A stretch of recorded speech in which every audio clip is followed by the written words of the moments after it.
Hello and welcome back to Custom Craziness. Today we're finishing off the second round of the losers bracket with our 11 versus 1 matchup. Over on the left, we've got the Djinni and the Jedi Order.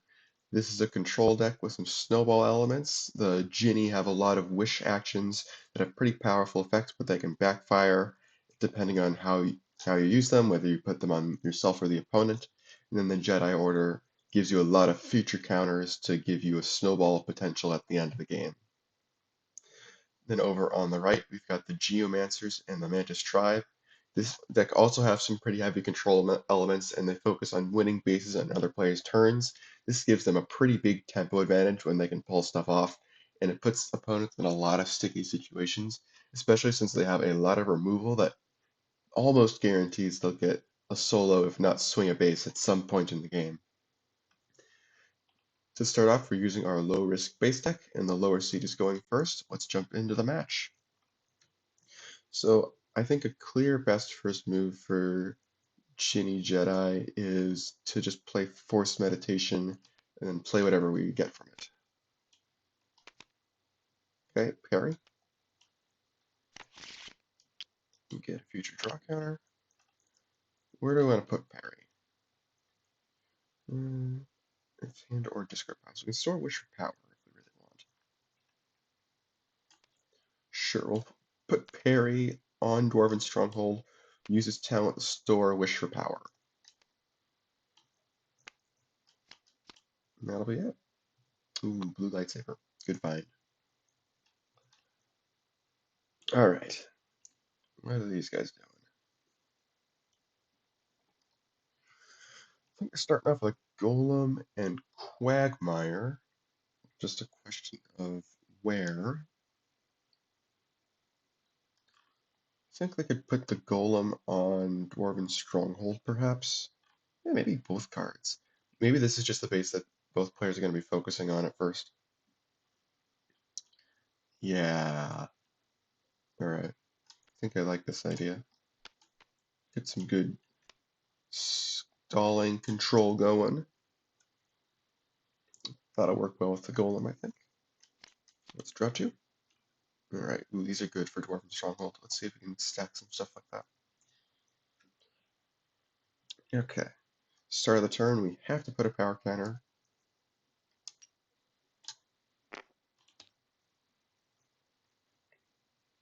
Now, what are we doing? I think what we're going to do is we're going to put Plo Koon and Blue Lightsaber somewhere. Probably on Preservation Point. Don't think we want to put it on Quagmire. I think we're content to just leave that alone for the time being. Yeah. And parry is going to be nice because now we can play two actions consistently for Plo Koon. At least until Wish for Power does too much, but we'll worry about that later. Plo Koon will play Blue Lightsaber, gain a future draw counter with its talent. Parry will play Wish for Power on Plo Koon. Oh, when we play to the action, Plo Koon will react to get another future draw counter. Then when we do Wish for Power, it'll give us a future power counter.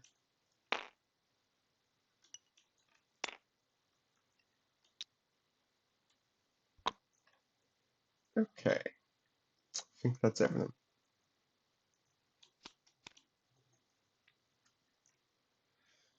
These I'll appreciate. Start of the turn, do Dwarven Stronghold.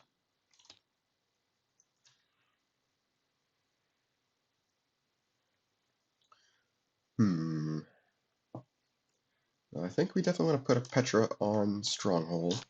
Then I think what we can do is we can use Preservation Points to play another Petra over there. Maybe we'll be able to swing that over with either Mantis Lord or Mantis Claw. Yeah, I think I like this idea.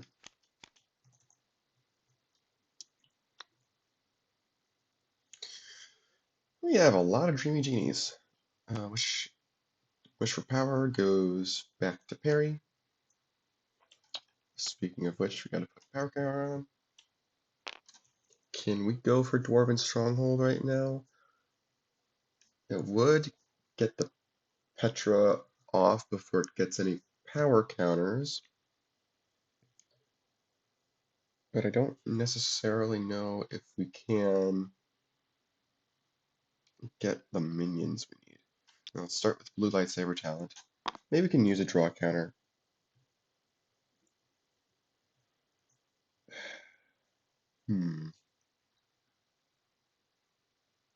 Even if we play Dreamy Genie at Preservation Point to replay Wish for Power somewhere, that still works.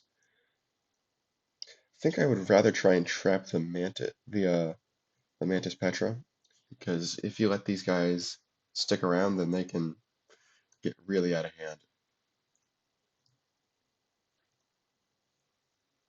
How would that go? We'd have Wish for Power for 12, then Dreamy Genie for 14, 17.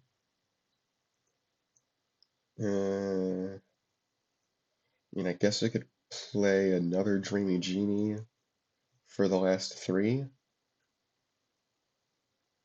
Yeah, the biggest thing I'm concerned about with that is that this base is pretty close to breaking. Although, knowing these guys, they'll probably not score it on their own turn unless they really, really want blue lightsaber gone. Because right now it's going to persist itself to parry after this base scores if we do that. I think it's still a good plan though, especially since it gets us both Plo Koon counters. Plo Koon will have served as well. 2 of each kind you can generate is actually not bad. Yeah. Alright, so play Wish for Power.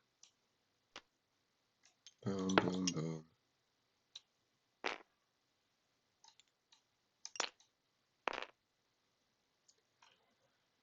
Play... yeah, just play it again. Play Dreamy... Oh, we played an action, so Plo Koon reacts. Give us another draw counter. We can also spend some of our draw counters, I suppose. Yeah, okay. Before we do that, before we do any of this, we'll spend 1 draw counter.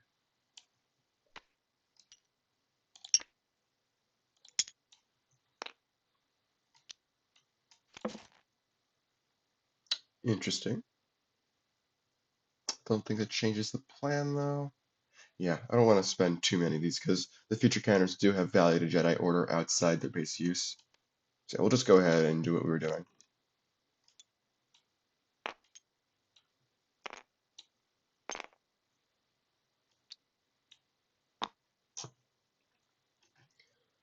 Play Dreamy Genie to replay Wish for Power.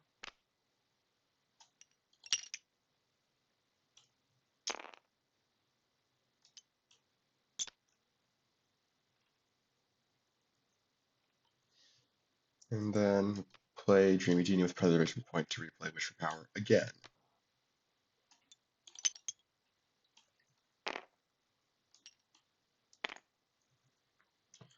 Okay. And can't react with Plo Koon again. It's just not how he works. That's okay. Oh, we do need to get another future power counter, though. Alright, Preservation Point scores, Wish for Powers. Downside matters now. Hello, thank you. But it's not like this is really going to do anything. The Petro draw card. Okay. Yeah, they do want to leave it there for VP. It does suck for them that they lose it, especially since they have no recursion, but that is what it is. 1, 2, 1, 2. Yeah, I don't really want to use stockpile for 2. Seems wasteful. Blue lightsaber will go to parry. This all goes away.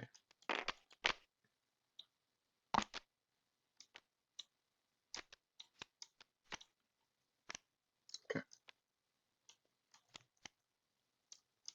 Let's take care of that. There we go.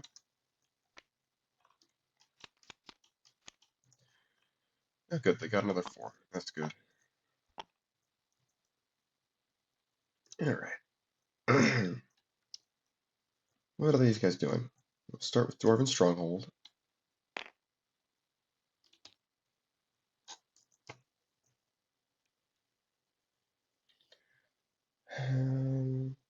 I think we can try to break it on their turn. Do kind of wish that we had.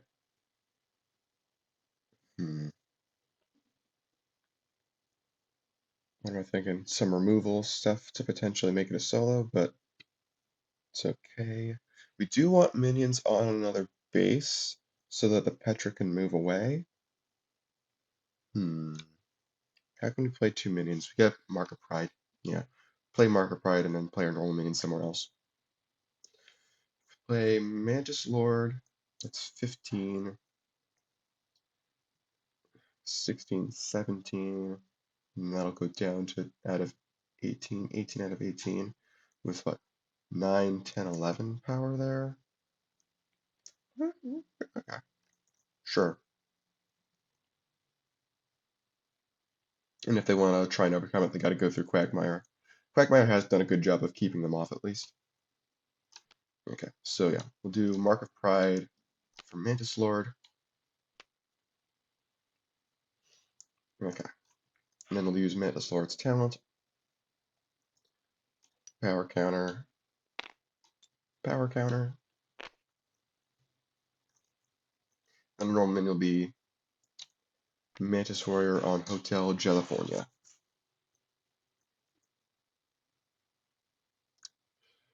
Alright, I think they're good with this. Ooh, Traitor Lord. This can't destroy Perry, but that's fine. Could destroy Dreamy Genie if that's left alone. Alright, start of the turn. This reduces the breakpoint by 3, and the force power counter from Dwarven Stronghold will bring it to 18. These guys do have an opportunity to do something about this, though. They might just be okay with taking that, though. They're not getting soloed on that unless these guys have Pitfall, which is uncapped. But even then, yeah, that would suck a little bit, but is what it is. I think it's okay to take that risk this early in the game. 28 cards left in the deck, yeah, that's a perfectly acceptable risk. I'll use Blue Lightsaber's talent. The big thing is they want to play a 4 at another base right now, so that the lightsaber can go. They could use Wish for Invincibility to trap the Petra, I suppose.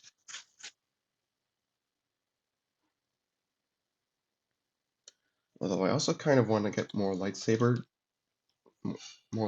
coming in, yeah.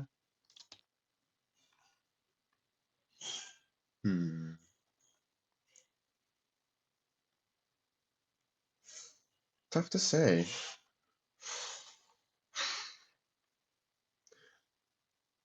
Here's what we'll do. We'll do Parry on Shegrove.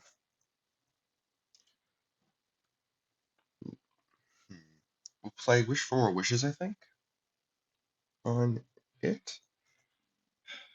Yeah, we can also just store Wish for Power with Parry, because that's the only minion modifier we have in our discard right now.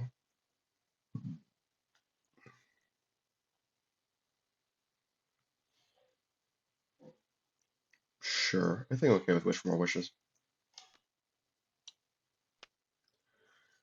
Alright.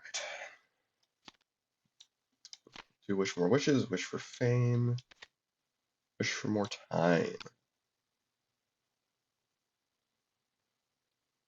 think we'll do Wish for Fame. Alright.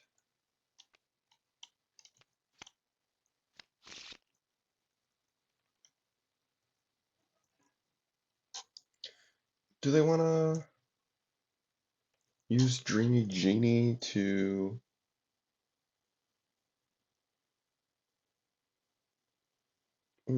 Using Wish for Fame is a bit of a risk, but they're not going to move any of this stuff over. At worst, what they might do is move the Petra over to change targets on She Grove.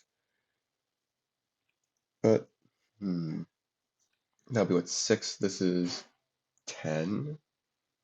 Yeah, they don't have enough to make that, well, okay, more precisely what's going on is they wouldn't be able to move the Petra a second time after they break She Grove. I don't think that would be worth it to them. So we might be safe to, you know what, just leave it. Just leave it, we can use that later. Yeah, okay. Dwarven Stronghold's gonna break. They don't have any specials. Petra is mandatory. Okay, now I can move away.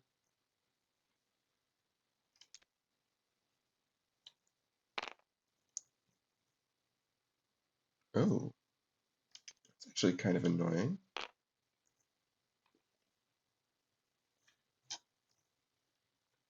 You know what, we'll do stockpile for 3 cards.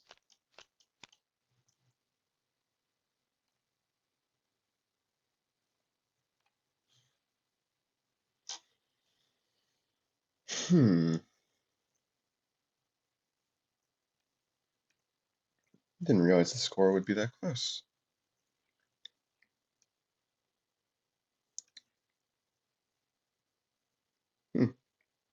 Maybe we don't move it away then.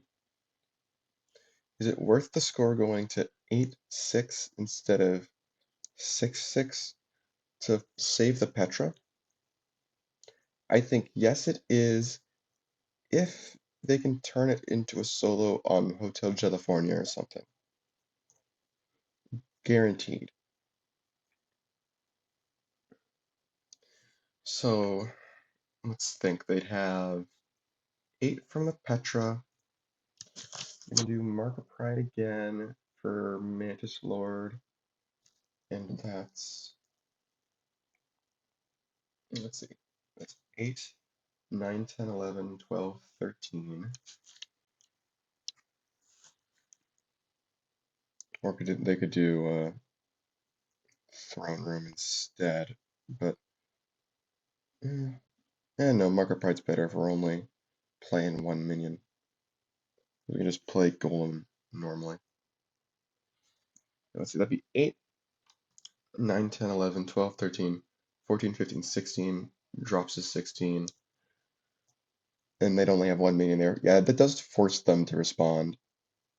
And we've got Traitor Lord and Hotel California's ability. Yeah, I think that might actually be worth it. At that point, score would be 8-6, 8-10.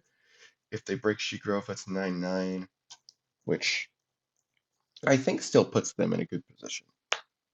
So I think they're actually okay with this because they've got this play on Hotel California. And yeah, these guys don't have any from hand specials to account for, so they're good in that department. All right, so they'll both get 4.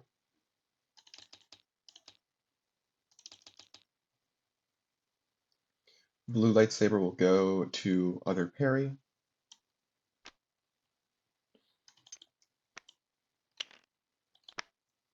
No, that doesn't go there.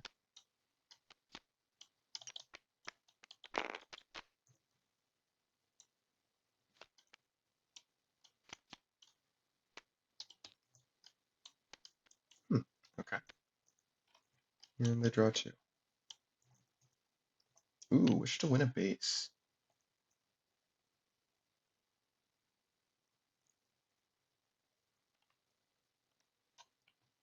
It's not very valuable with these bases, but we'll see what happens. Anyway, these guys' turn. And this is kind of the power of focusing on winning on other players' turns, is that now it's their turn, they get to respond. Yeah, they'll play Mark of Pride again for Mantis Lord again. They'll play Golem just as a 2. Then they'll do Mantis Lord Talent. Yeah, the unfortunate thing about this is that the Petra's going to go away, but it's okay. This is only, yeah, we have minion.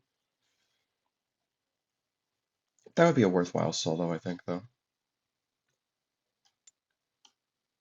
Oh, It did get a counter from Mantis Warrior before we do Mantis Lord. That should only have one. This should have three. This should have two. Yes, there we go. I think that's correct, right? Yeah, this is the only way they can do this to have enough power there to break it on their turn. Yeah. They're okay with this, I think.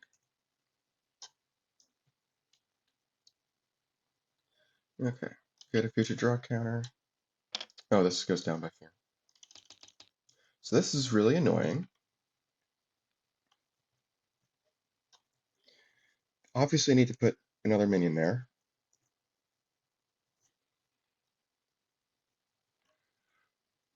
It would be really nice if they could... Oh, can we just wish for invincibility?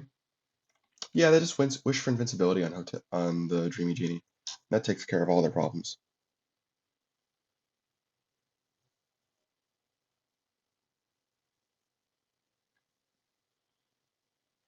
Okay. Interesting.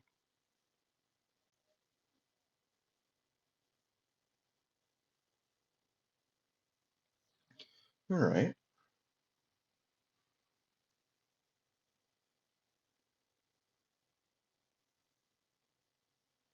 Then we can go for She-Grove. I think I'd prefer not to use Wish for Fame for that, but if we need to do it, then okay.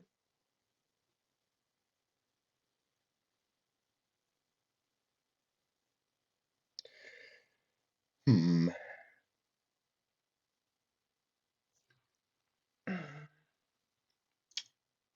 Hmm.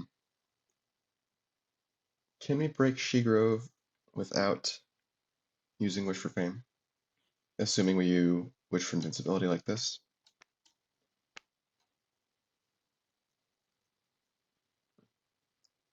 We can play... We would want another minion besides my Dreamy Genie, because then I can do it with Wish for Fame. I can play it with Wish for Fame. Yeah, I don't think we're getting away with not using Wish for Fame. So we'll start by using a draw counter. Draw counter. This over here now. That is not a minion. See if you draw a minion. That is not a minion.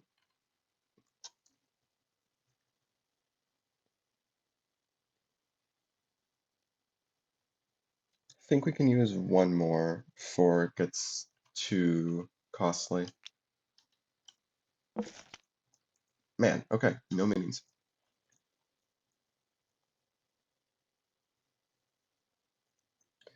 So I guess that means they're just gonna bide their time. Maybe even not play a minion. Since Dreamy Genie can be played with Wish for Fame. They don't want to use the talent right now. They want to trap all these minions here. If they can help it, at least.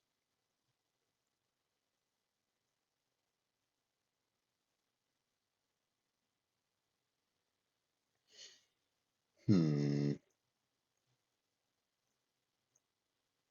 Well, the score be? It's going to be 11 to 10. Yeah, it's going to be 11 to 10. That's still a little scary unless we get She-Grove. I think it might actually be worth it to continue. Okay, what's the risk if they do use Wish for Fame? The risk is they pull something off that stops California from breaking, but it's not like they're going to be able to do anything about uh, the Wish for Invincibility unless they can get rid of it, but I don't think they have action destruction. Hmm.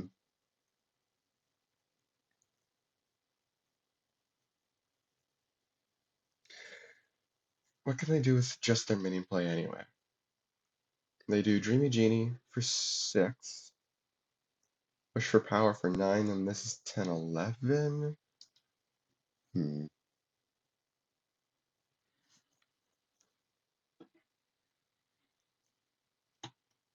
Yeah, if they could get Wish for Power twice, that would do it, but parry has to go on another minion.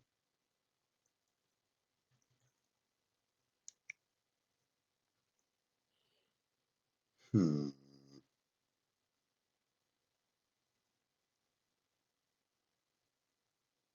So in other words, we can't play it twice on minions that are going on She-Grove.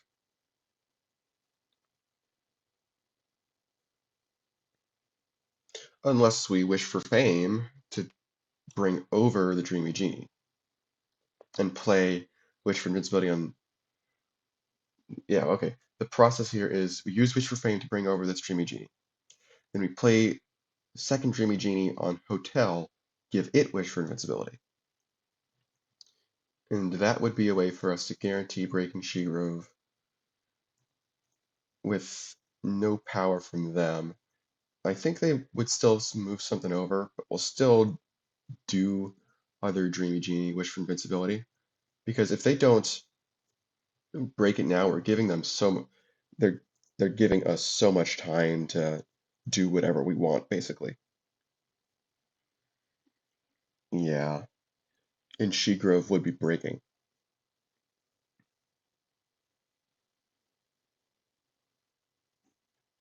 at loss for them if they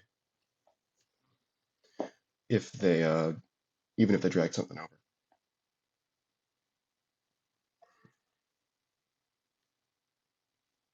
Okay, sure, we'll do that. Move Dreamy Genie. Will these guys move something over? I think they probably will.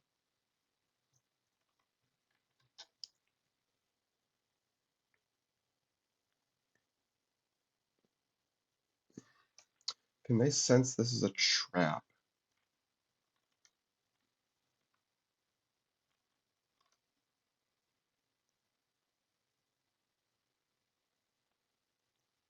Play an extra minion or power chalice. Maybe they play a Petra there because it can move away? Hmm. The only thing about this is it is going to trap both Petras on Hotel. But on the bright side, right now it looks like they'll get their solo on Hotel. So I think they do want to do this. And just drawing one more card is also not bad. Okay. And now I'll play Wish for Power on Dreamy Genie.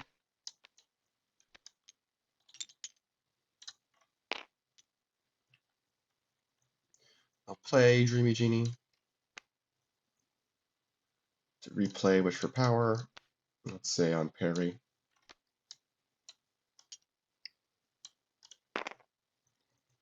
And then they'll play Wish for Invincibility on Dreamy Genie.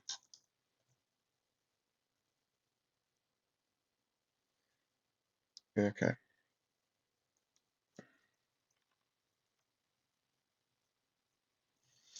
Alright, She-Grove scores. Petra's got to draw a card. Hmm. Obviously this base is already breaking.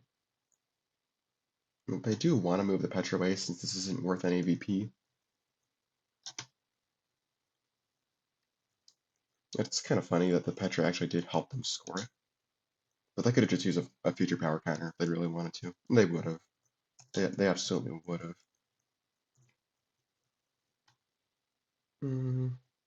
So yeah, they definitely still do this. But yeah, they don't have a way to get rid of that Wish for Invincibility, which sucks for them. Alright. They'll get their one from these guys. Yeah, this is dangerous for these guys, for sure. Wish for Invincibility is obviously coming in massive clutch here. Alright, yeah, we're done scoring She-Grove. This does get rid of the blue lightsaber, at least. Yeah.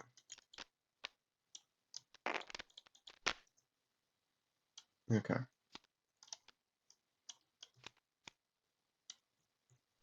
Small 3/1s might actually be what these guys want right now. All right, Hotel of California. Oh, actually, we can't put blue lightsaber there. It's because of wish for invisibility. That's fine. So it just goes away now. No difference. Shuffle a random minion here from each player into their deck. All right. How do we want to do this? So we know that one Petra has 3 counters, the warrior is 1, and the golem is 2. So here's what we'll do. We will literally shuffle these up and just reveal 1. And these guys decide the order of mandatory specials, so they're going to choose the base to go first. E. Oh, we have no way to distinguish them, but they're not going away anyway, so.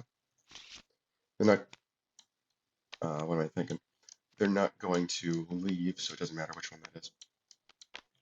Okay. Petra gets a counter, and Traitor Lord has to go on a base where you have a minion. Unfortunate. Okay, so they'll get their 3. These guys get their 4. Expensive. They would have much preferred to draw another card from that, obviously.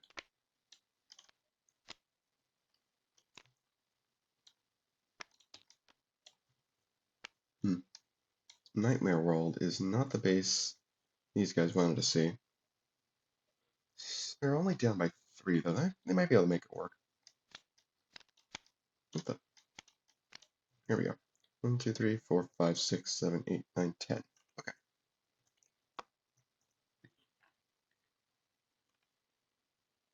So they might be able to build up something big for Traitor Lord to destroy using other Castle Blood. But they're going to have to be real intentional about that.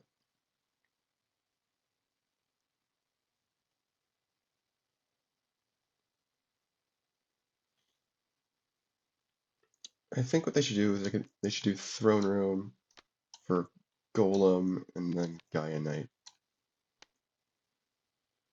This is pretty safe, and it'll give us some power on, let's say, Flaming Airy if the other guys try to go for it.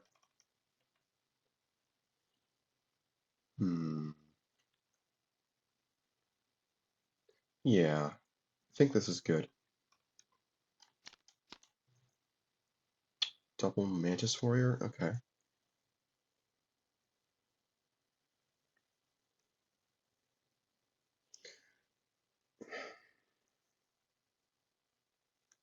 I think they're gonna wish to win a base.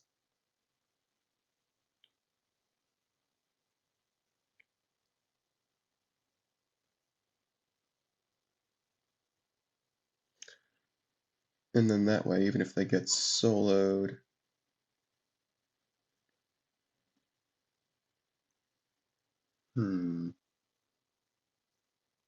well, this can only be played, yeah, another player's turn. Oh, well, other Castle Blood makes it annoying because they can destroy the thing with wish to win a base on it if they really, really wanted to.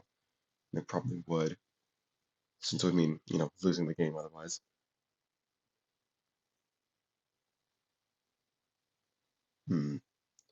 Maybe they do Force Ghost.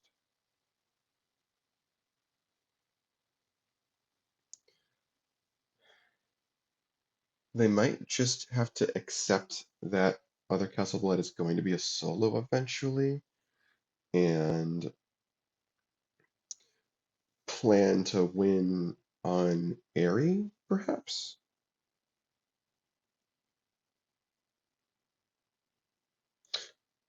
Hmm. Hmm. I don't have any minions in our hand. I just noticed that. That makes things a little bit trickier. That definitely makes things trickier. Because if I had had a 4 or greater, then my plan would have been to play that 4 on the Airy, then give it wish to win a base. And since the way the score is working out, no matter what happens on the Airy, if it scores with them on it, they win. But it doesn't look like that's going to happen quite. These guys still do have Pitfall, which is again uncapped removal, which would be, oh boy, I would mess it up for sure. But okay, the way this is working, I think they're just gonna have to play Force Meditation and play whatever they draw.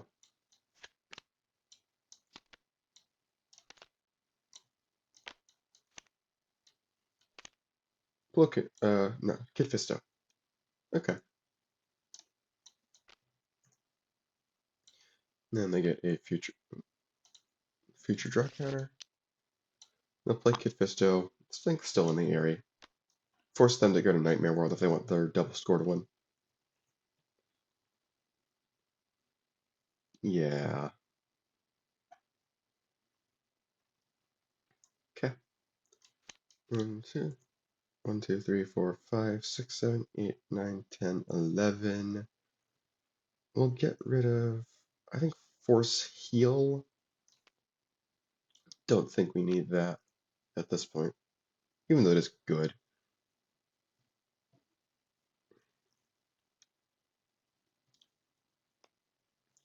What are these guys doing?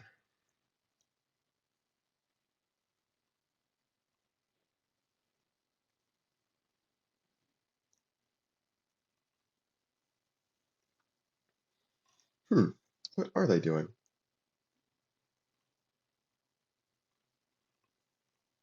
Are they confident enough to go for a challenge play on Nightmare World or something? I don't think so because they don't have Pitfall. If they had Pitfall, it would be a different story. But as it stands, I don't think they can get more than 2 minions there. And at that point, they wouldn't be able to successfully uh, kick off multiple minions. They only have Traitor Lord for that.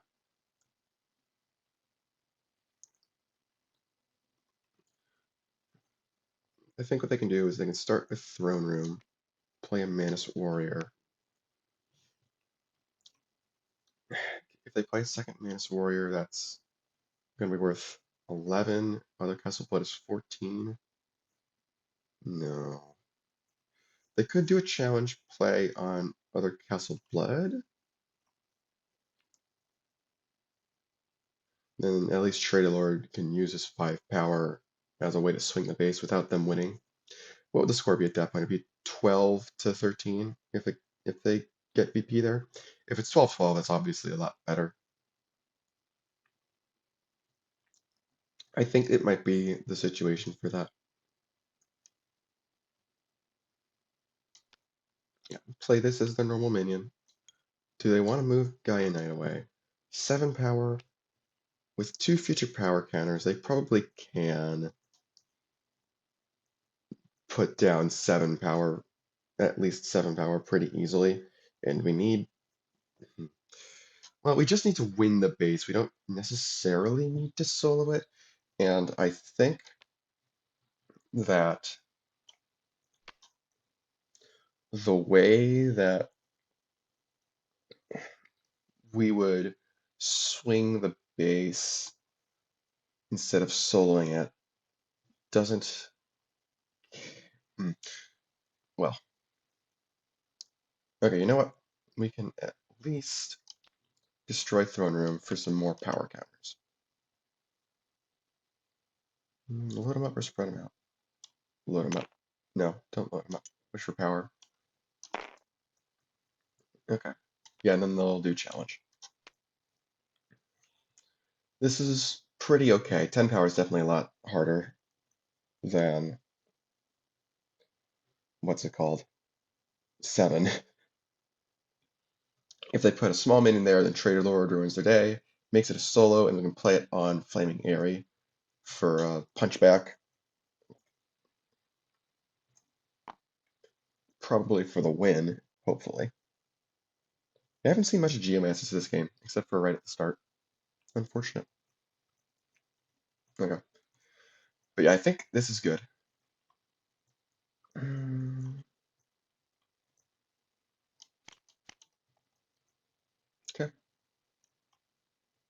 Okay, this breakpoint goes down to 0. So Other Castle Blood is going to score.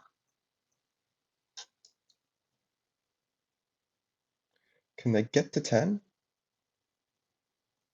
Force them to use some specials? That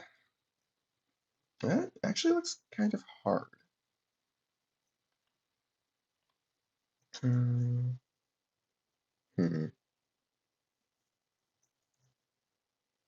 They'd want to do it with a 4 or greater, obviously.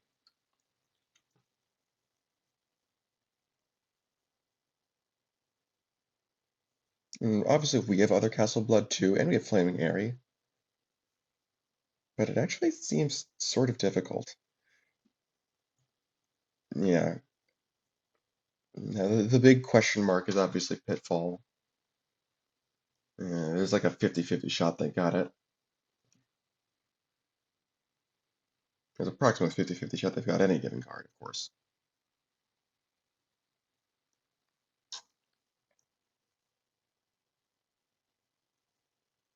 Hmm.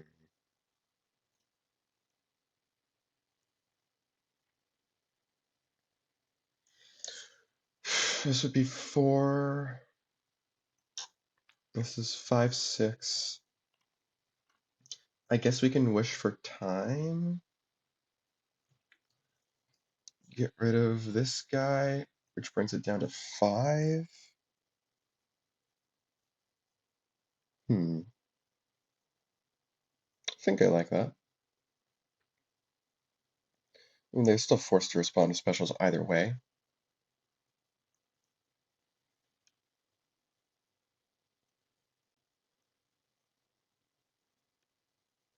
Yeah, I think I like that. And it gets another lightsaber in rotation. Let's do the green one. Yeah, I think I like that idea. The only bad thing about it is that it puts, what am I thinking? It puts a minion in stasis for them, which is annoying to say the least, but possibly workable. Can they do this without using Wish for more time? Now they do Obi-Wan for 4.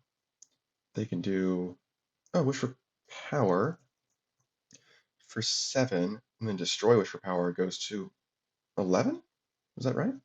4, 6, well, 4, 7, 10. They use 1 future counter to go to 11. Well, actually, no, they don't even need to. 10 is enough. Yeah, if they can swing 1 power, they can swing 2 to stop them from winning. So no point in spending the future counters. I like that plan. Obi-Wan, and then green lightsaber. Get a future power counter. And then we play Wish for Power.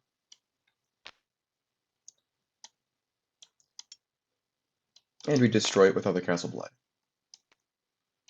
to negate its downside and get more on top of that.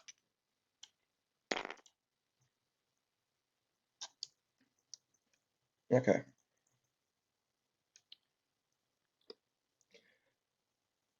All right. Base is scoring, both because of challenge and because of other Castle Blood's normal breakpoint. And I think the big thing challenge here is force them to respond. Like having, actually, can they just, it's like 10? Oh, wait. They don't even need to do this. I can just do this over on Airy. Score goes to 12-12, but like after that, they just break Flaming Airy for the win, right? Oh no, that they don't get other Castle Blood power if they do that.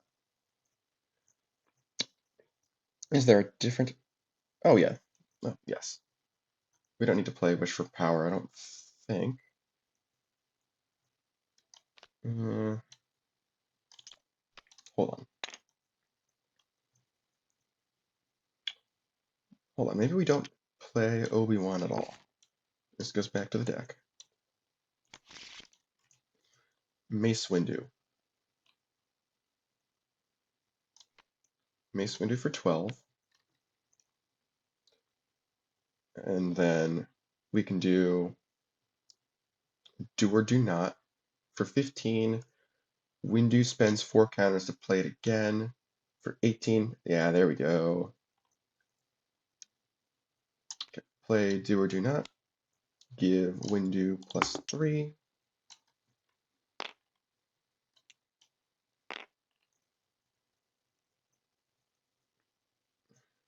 Yeah, give Windu +3.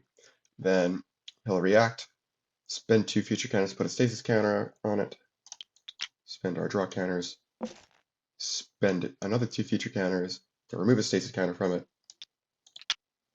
So now it's in stasis with no stasis counters, and we play it again for another 3 power. Let's spread our power out, just in case. Then we spend a future power counter.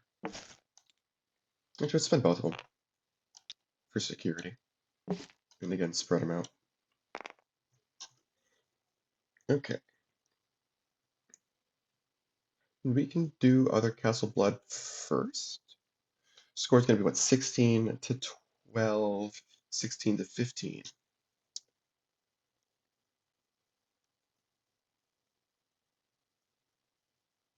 Yeah. I mean, if they've got both their specials, then this is bad, but I think they can take the risk even. Okay. We'll score Flaming Airy first. I think Traitor Lord's still going to come out and at least attempt to swing things. Can't destroy either of the 4s, unfortunately. Doesn't quite get there. Okay. That's this base.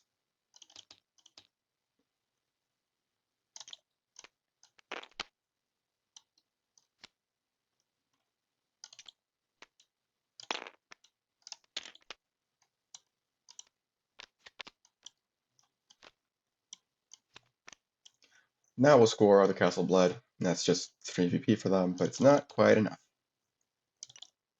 So Jedi take the first game.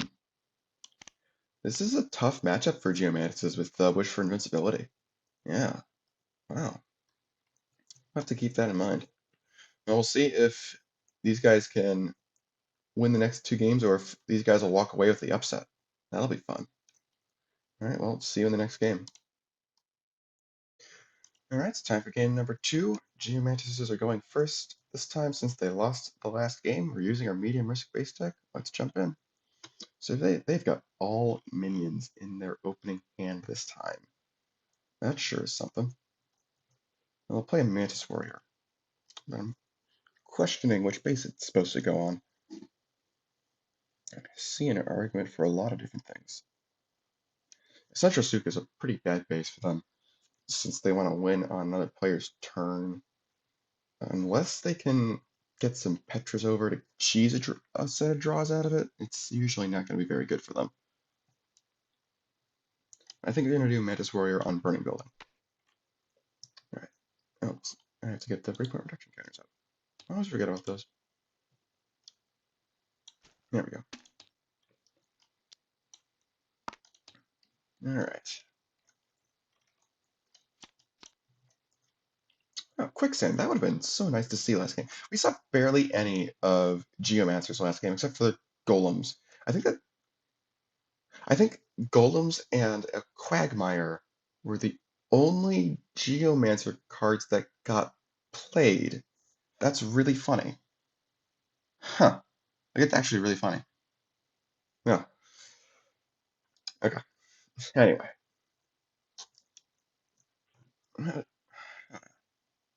This is strange. We're definitely playing Obi-Wan. I think we're going to grab the green lightsaber. I think it's just the best one to grab in turn 1. What are we playing? What else are we playing? I think we're going to give it Wish for Wealth. It's just a question of what are we playing and where. I think we can do Obi-Wan on Central Zook. Yeah, I think I think there's not much risk in them getting shunted on the draws, and even if they do, they've at least got Wish for Wealth to normalize it. Yeah. Obi-Wan grabs the green lightsaber, get a future power counter, and we'll give him Wish for Wealth. Okay. Oh, did I forget to shuffle? Oh, also they would just reveal these. They wouldn't actually draw them. Just shuffling to make sure I shuffle. Oh, we gotta do Burning Building as well. Very easy to forget.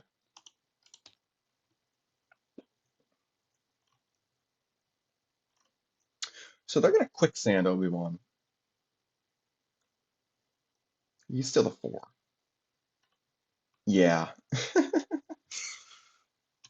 I mean, that sucks, but also they didn't see any quicksand last game, so it's not like this is on the mind when I was doing this. Not that they could have powered up Obi-Wan anyway, but yeah, this is still super mean, because this all goes away.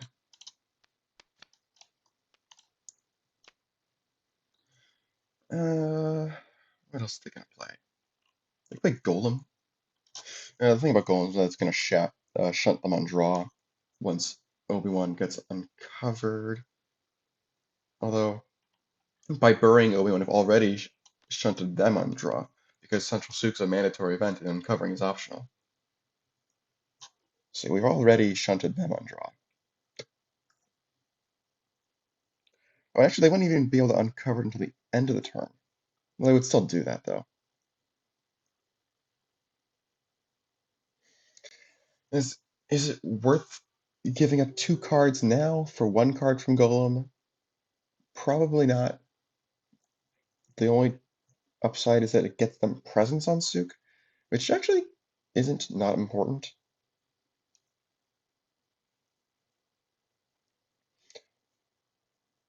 But I think they still want to play it safe, potentially. Especially since it's a 3-point split, there's not too much point in defending on it,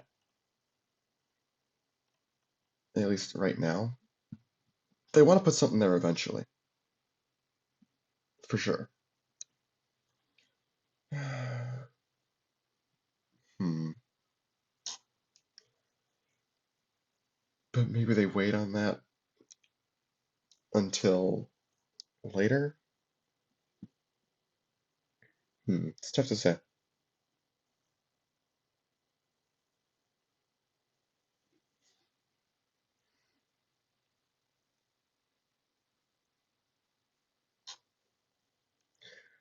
Huh.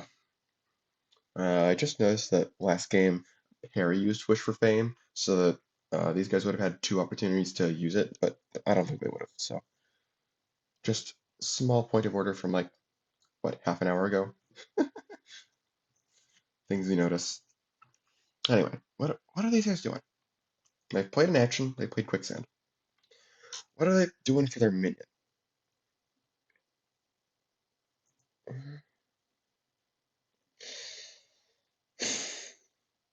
They could also just play in Mantis Lord on Burning Building.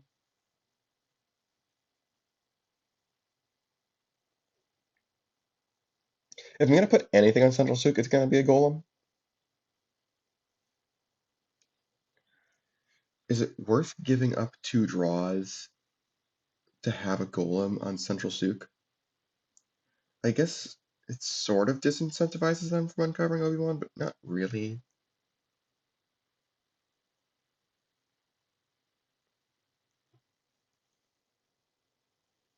You know what, sure, I'll just do it.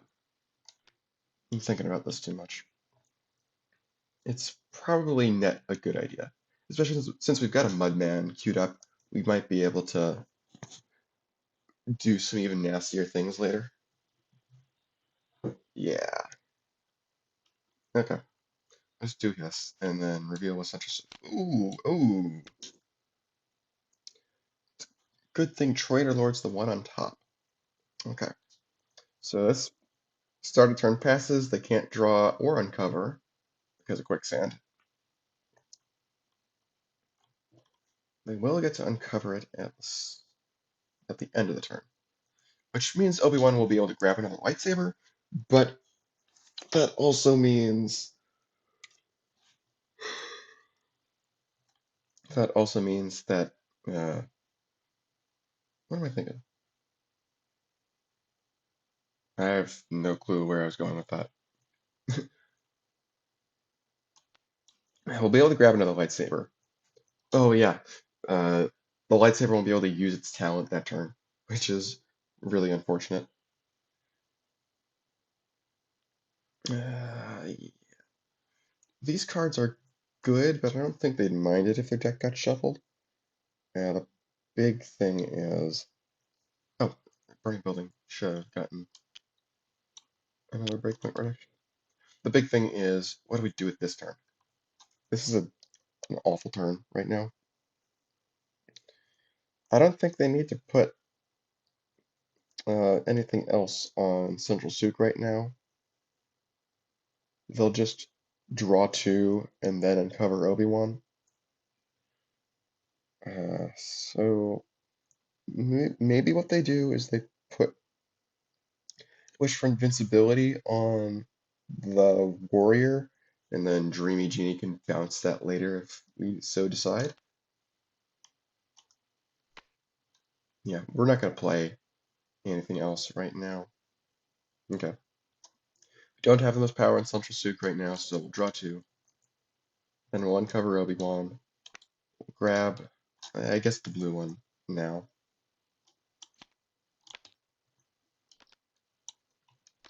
Okay.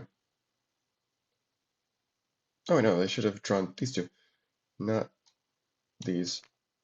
We'll shuffle the deck afterwards so they don't know what's on top. Should be doing that anyway for blue lightsaber. So, okay, they uncovered a card here, so this gets drawn with Golem. Okay. Oh, we also have to do Burning Building.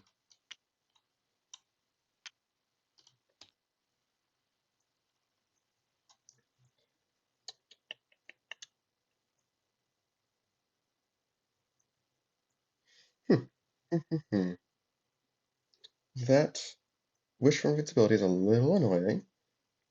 It's not too annoying, though.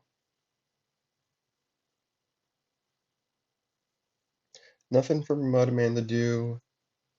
Not even anything for really Mantis Lord to do.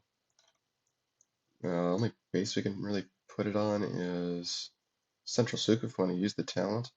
It's not very helpful.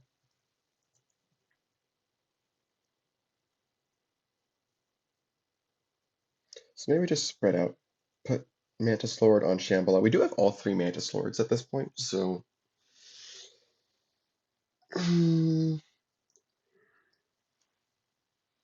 it's not a bad idea. We only have minions in our hands, so we're punting on action plays again. Oh well.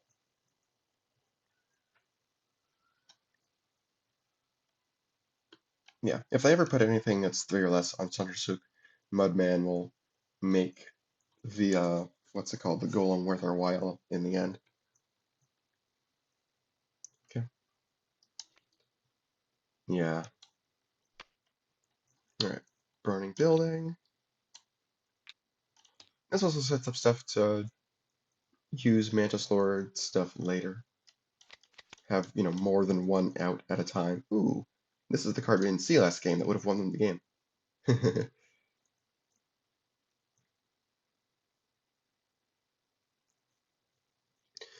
Alright. Draw two with Central Souk.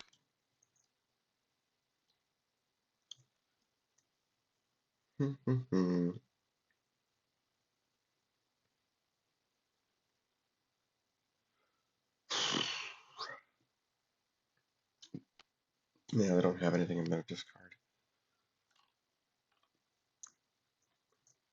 They might want to start putting something on Burning Building just to make sure that they get points from it. Because you do want points from these three ones, even if it's just 1 point. You just generally try and defend with small things instead. We can finally use Blue Lightsaber's talent.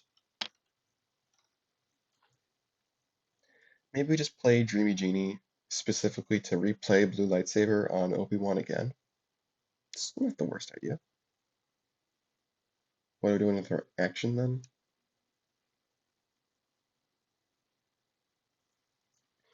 Do Force Heal, gain 2 future reshuffle counters. That's not bad, especially since we have a lightsaber in a discard pile. Getting that back might not be the worst thing. Sure. Turn Dreamy Genie into gain a future draw counter, which for a recruit is actually not bad. Yeah, and this sets up some nice defense on Burning Building. And if they really want to solo that, then sure, whatever.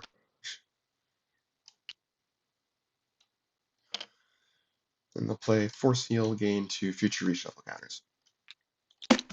Oh boy.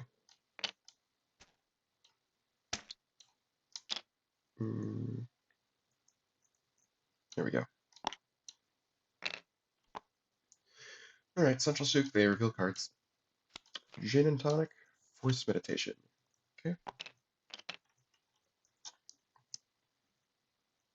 Nothing to uncover. Burning Building. Cannot forget that.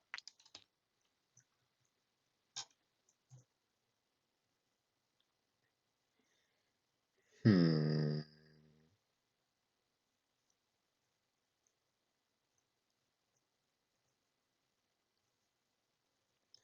If we do Mantis Lord on Burning Building, move the second Mantis Lord in, that's 10. This one can place power cannons for 11, not 12. That still doesn't quite work, I guess.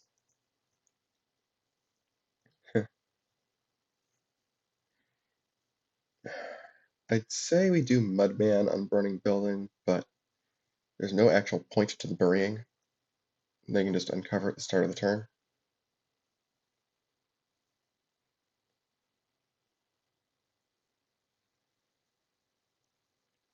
Something I'm not opposed to is second Mantis Lord on Shambhala. Power up one of them, send the other one over to Burning Building. And then on a future turn they can break Burning Building, like, I don't know, next turn or something. If they do what I said they would do, then as current stuff goes, it would break on their turn because it'd go to 12 at the end when we check on their turn. And then we have Traitor Lord for a solo. That might even lead into something going on Souk. It's actually not a bad idea. Talent, bring it in. Talent, place. Oh, no, it's 11. It's not 12. Oh, never mind. Never mind. I mean, I pick a challenge for 1 breakpoint damage, but like, no.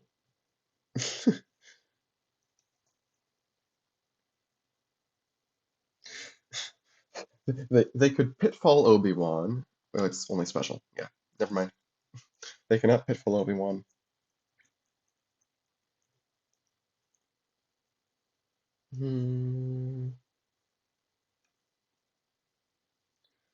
Can they use the talent to reduce the breakpoint by 3 and then do something with that? No, right? Because they can only play one of them. They play Mantis Lord here, reduce this breakpoint by 3 until start of turn. That's 11. This moves over for 7. Goes down to 9. It's too short. Yeah, 2 power short, that is.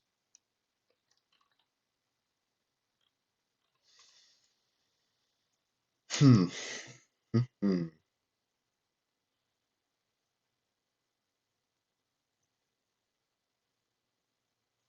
I think I just like the original plan. Do this. Maybe both of them do power counters. Since we have Traitor Lord, that's not the worst thing ever. Oh, no, we can't do both because specifically you can't do the same thing twice. Right. So that one uses talent. We can use this one's talent to send other Mantis Lord over, though. 5. It'll go down to 7, so it'll be 5-7 to start. Yeah, they still got Traitor Lord to swing things if they really want to. Yeah, and then that could still lead into some shenanigans in Sook.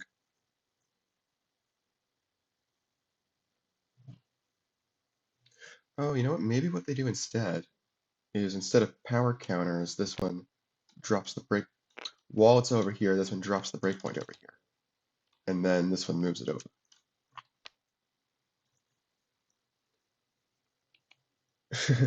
That would be a very, very cheap break if it works.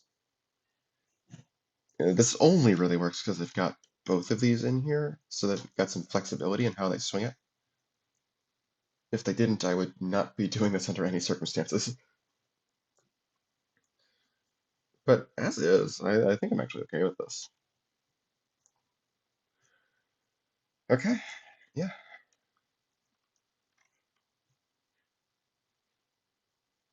Hmm. Okay. Oh, sorry, no. They don't draw this one. They draw this instead. Because that was on top of their deck from Sook.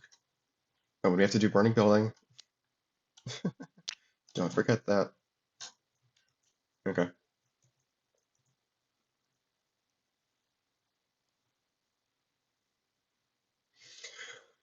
Okay, what are these guys doing? Start with Sook draws. Blue lightsaber. This, do they need to address this? I don't know.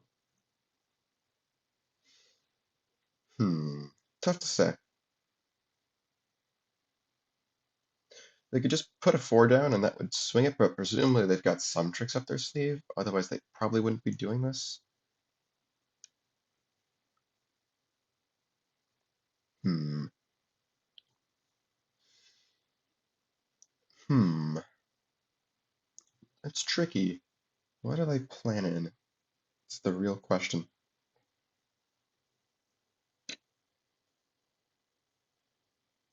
We could just play like a gin and tonic. Could that be a minion? No, it can be anywhere. It can be on any minion. In that case, they could wish for more time on the Mantis Lord there. Really force them to pay out the nose for that win if they want it.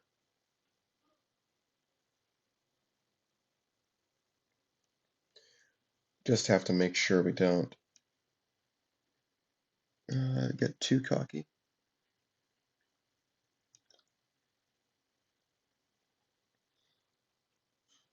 Could just use Qui-Gon. Using Qui-Gon's not the worst thing ever. Qui-Gon, wish for more time. Yeah.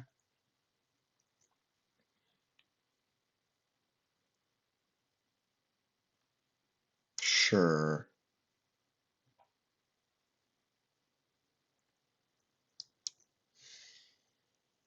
Hmm. Yeah. Qui-Gon. Well, we'll use a draw counter first. So we activate Qui-Gon's ability to also draw a card. Yeah. Wish for more time, still better.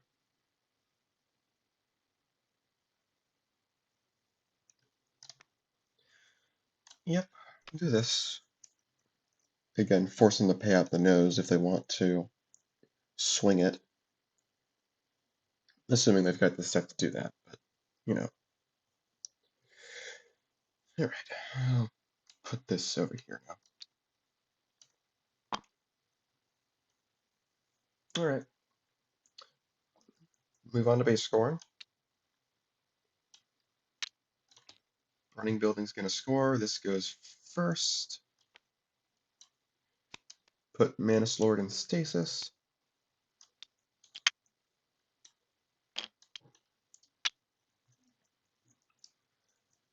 I mean, They don't even necessarily need to swing the base now, since they were given Mantis Lord persisted for free. They can still play Traitor Lord, destroy Dreamy Genie, I guess. It gives them draws off of Sook, but it also gives us draws off of Sook. More precisely, they get their normal draws, but we get extra draws. It would swing power. How much power would that be? That would be 11. And then we drop, I don't know, Mantis Lord number 2.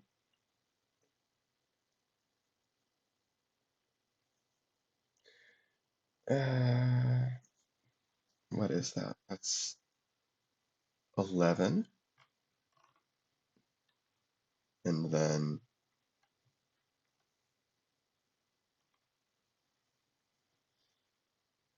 they can play, oh yeah, they play Mantis Lord on Central Suit. Bring it in. Bring the other Mantis Lord in. So it's 11, 14, 17, 20? Really?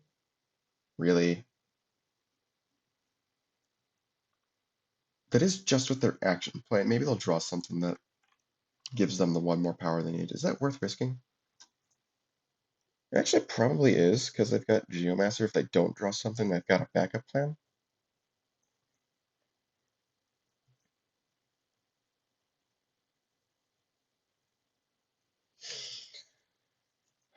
I mean, obviously they can solo Burning Building by using Traitor Lord and Pitfall now. Is that worth it? They'd be up 3. Okay. It denies 1 VP on Burning Building. It denies 1 VP on Sook if they manage to do that.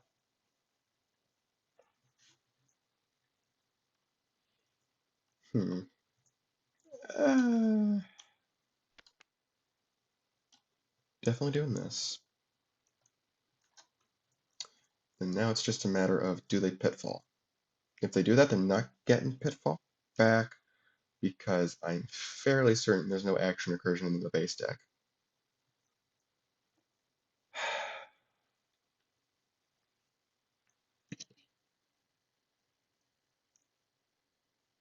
I think it's okay. I think they can take the risk. I think they can save Pitfall for when it matters more. Denying 1 VP is nice, but well, actually, it does swing the base too.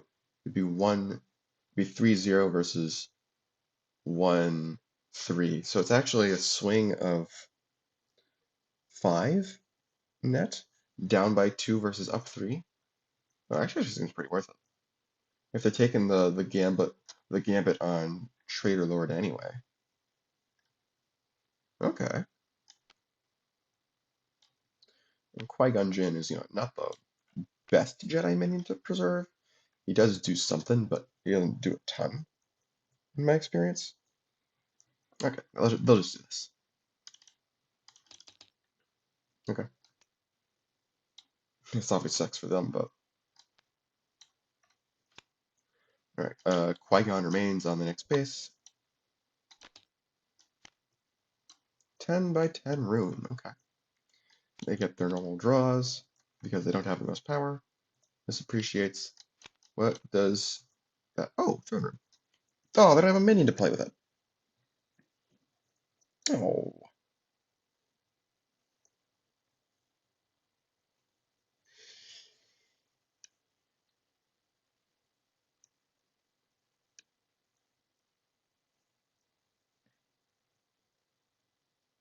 Hmm. So that didn't quite end up working out. Unless. Oh, stasis counter comes off of this.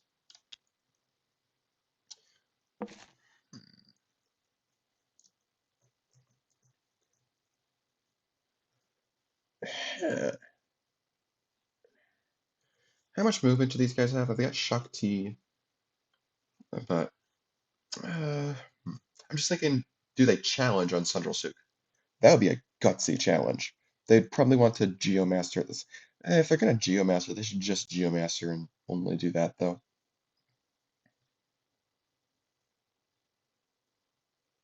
They could also landslide instead.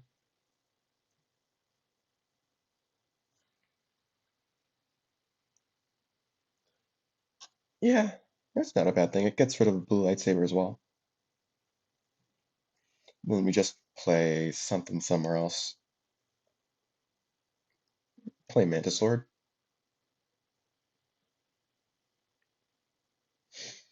Hmm. I am not opposed to that idea. Sure. Play Landslide. Bury Obi-Wan again. Get rid of the blue lightsaber. And now Golem might get queued up for another draw. I mean, obviously, Obi-Wan will be able to grab the third lightsaber, but it still sucks to lose two of them, you know? And then, yeah, we'll play second Mantis Lord here. What do I want to do with the Mantis Lords? I think give one a power counter and then move one of them. Where do they want to move it to?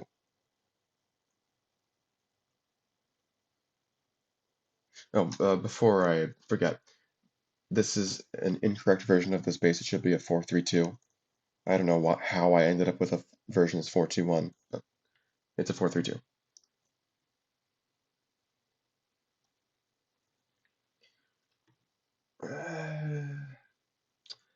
Power counters, movement, or breakpoint reduction. The breakpoint reduction we don't want. We can do power counters, I guess. But with two of our more powerful specials off the board, the power creep might not be good unless we spread them out again with 10 by 10. And getting minion draws wouldn't be the worst thing ever. 10 by 10 room does have a large chance of obfuscating what we would actually be drawing at the start of our turn with Central Souk, which is sort of both good and bad.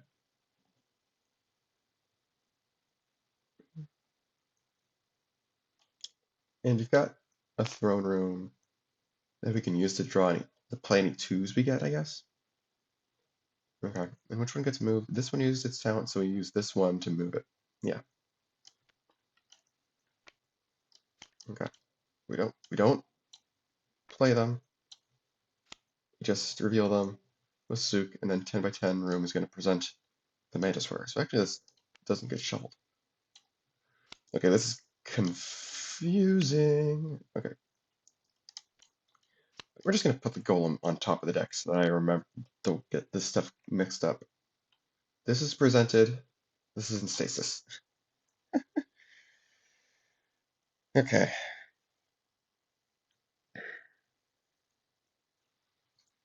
If they uncover Qui-Gon, then they can't uncover Obi-Wan.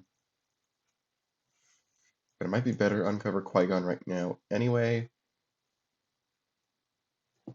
Hmm.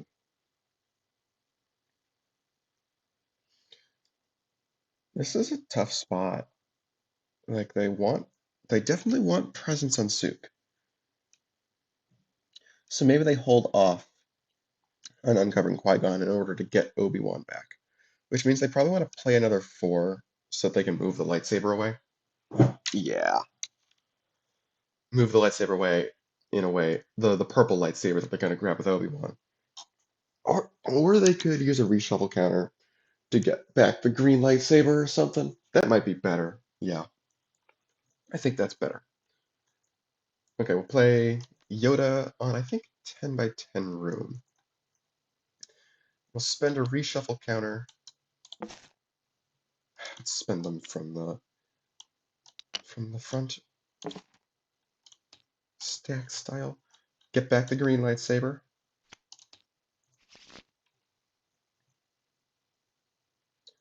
And then action. I mean, they could just... No, we don't want to do Wish to Win a base because the Mantis Lords can move minions around. Then they can just use it as a +5. And there's not a base where we can easily put it on ourselves. Yeah. So what are we doing instead? Force Meditation, maybe? I like Force Meditation. Seems like a good action to play right now. Mace Windu. Okay.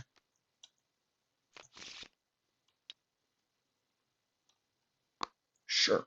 Okay. They'll draw their normal 2.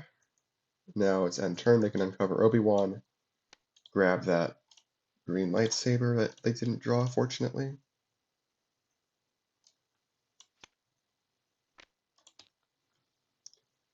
And let's see, this appreciates. Golem draws a card. That's what I was thinking. Okay. So Golem did end up being net 0 on cards in the end. That's good. For them, at least. Okay. Start of turn, they draw 2 with Sook. Also, counter comes off of this.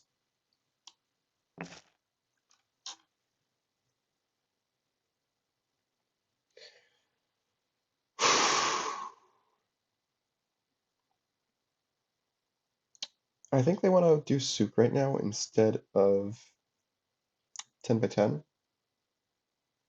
They've got this Mantis Lord coming out of stasis, which will make it easier. That'll be 14. It can drag one of them over for 17. That can do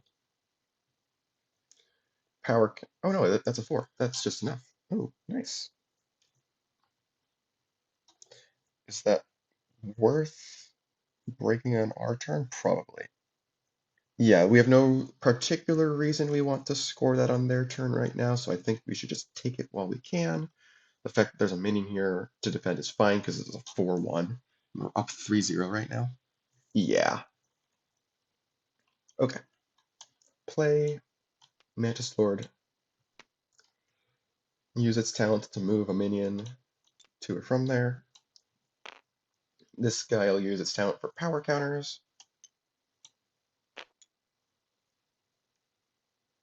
Yep. Nice TTS lag. And then they've got both of their normal plays to do whatever they want with. Could put a golem on 10 by 10 room for when they uncover Qui-Gon. Not a bad idea. Oh, they can Geomaster. Geomaster on 10 by 10 room to stop the lightsaber from going anywhere. And back them up on uncovers. I like that. And then we can play Throne Room for a Golem there as well. Not a Petra because we don't have minions anywhere else yet, and so the net effect between them would just be a card draw either way. It's the same. Okay, yeah. I like this plan. Do Geomaster, bury Yoda. We do Throne Room for a Golem. This guy can only use his talent for breakpoint reduction. Oh, we don't need power counters on this guy. We can use all 3 Mantis Lords. Yeah, that doesn't quite work actually. Because this guy is the one that's using its talent that way. Is there a way we can do this where we can... I don't think so, right? And I've got a Mantis Lord there. At the start, play 1, play 2. No, I don't think so, right? Okay. So yeah, do it the same way I did it before. That's fine. Okay, that's fine. And yes, I know that this Mantis Warrior is in my hand. I just want to play the Golem anyway.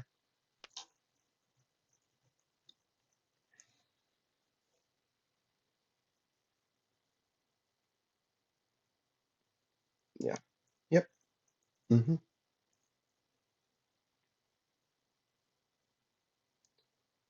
Okay. I think we're good. This Jez is not going to use his talent.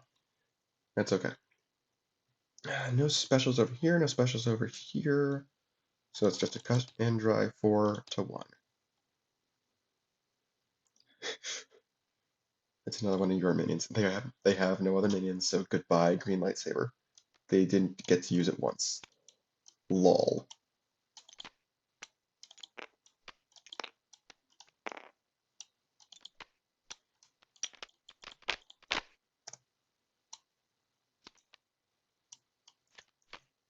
Cooler Ice Castle. Interesting. Okay. Draw 2. Present with 10 by 10. Yeah, okay. Okay. If they uncover one of these guys, the power here goes to 18 out of 22. That seems not great.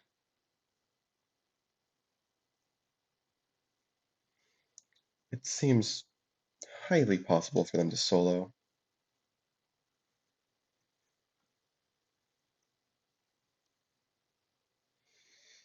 Yeah, unfortunately, I think they really do need to, since it's worth 3 VP.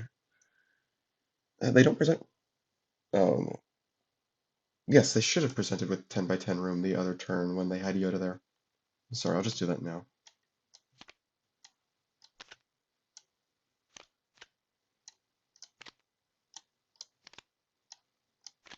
Lots of actions, huh? Really lots of actions. Gin and tonic. Okay, I'll put that here. So yeah, the gin and tonic was presented at the end of the last turn. 1, 2, 3, 4, 5, 6, 7, 8, 9. Yeah, they're fine on hand size. Yeah, sorry, I forgot about that, but it doesn't. Yeah, it definitely doesn't change anything. And yeah, that was that. That wish for more time backfired tremendously.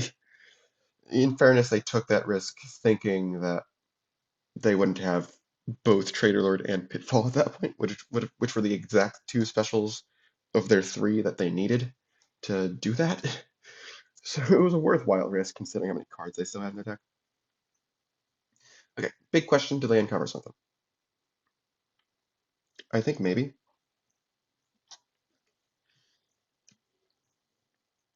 Even though it kind of hands them 10 by 10 on a silver platter, they might be able to do it anyway in a worse fashion if we don't do this now. This is how Geomancers are supposed to work. When you draw both of their factions, you can put people in situations like this that are real catch-22s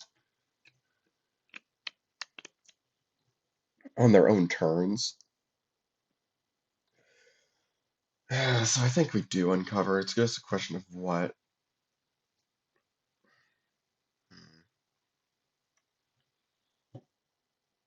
It's cute. Hmm.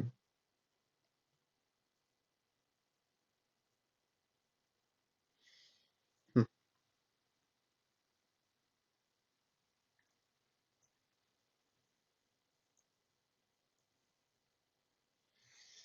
Huh. Huh, huh, huh. Which one do they uncover? Qui-Gon, I guess? The thing I'm seeing here is they can start using Mace Windu and Wish for Power to build up stuff on Cooler Ice Castle.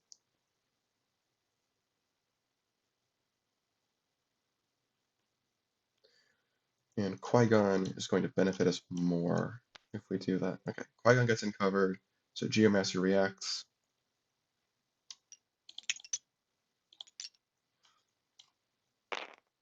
And the other option is, of course, that we try and bust past them, but that seems very, very difficult. Oh, they draw a card with Golem.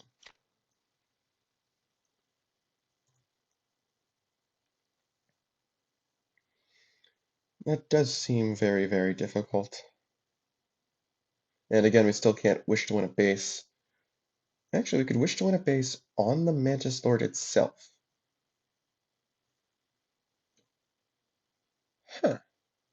It's still not that good. It's just not worth that much VP swing. Yeah, this is definitely. You don't win by losing, and it looks like right now Jedi are losing a lot instead of trying to win. Which again is kind of how Geomantists get you. Yeah, I think they stick with their original plan of Windu and Wish for Power farming. Yeah. What do they use to fund Mace Windu though? Draw counters, I guess? Yeah, it's at least force these guys to break it on their own turn. instead of on our turn, which is better for them. Sure.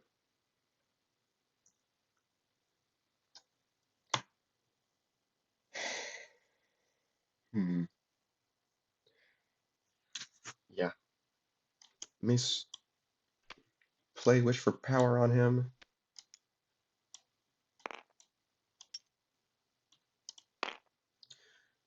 We will spend 2 future counters to place a stasis counter on Wish for Power.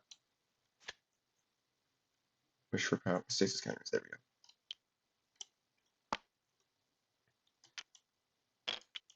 Qui-Gon reacts to draw us a card. Ooh, Ifrit. Fun. I don't think there's any concern about these guys swooping in and breaking Cooler Ice Castle. Not much, anyway. Yeah. Yeah, they're just gonna go for broke on Cooler Ice Castle. They kind of need to. Okay. 1, 2, 3, 4, 5, 6, 7, 8, 9. So when they draw 2, they will have to discard 1. Choices, huh? They're not seeing the 2s. Get rid of Wish for Fame, I think. Now they present with 10 by 10 room again. A 2, of course. Okay. They've got to the end of this turn to use Geomaster. If they had Rock and Roll, we would definitely use that.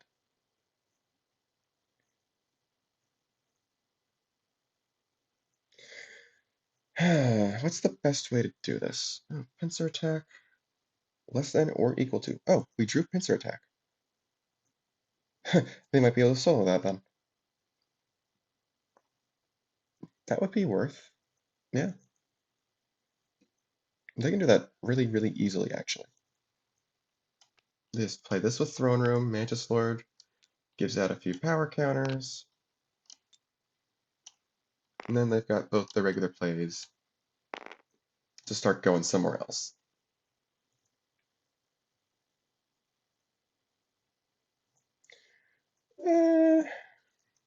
What I say we do is we do Petra on Cooler Ice Castle.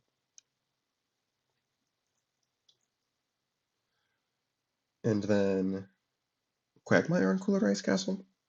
Really make him hurt? Yeah.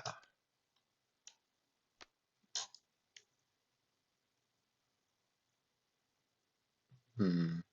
Should these guys have put a future power counter on Qui-Gon? Or even put a power counter on with his own ability? I don't know. With the way the score already is, they kind of have to play risky to try and catch up. If they try and hedge their bets, they're just going to fall too far behind. I already played the turn. I'm not going to go back and think about it more. Okay. Yeah. 10 by 10 scores. Use Pincer Attack to destroy Qui-Gon. Feels bad, man. Feels real bad, man. They walk away with 4 solo. The score is now 11-1. Yikes. Uh, this is why they're the 1 seed.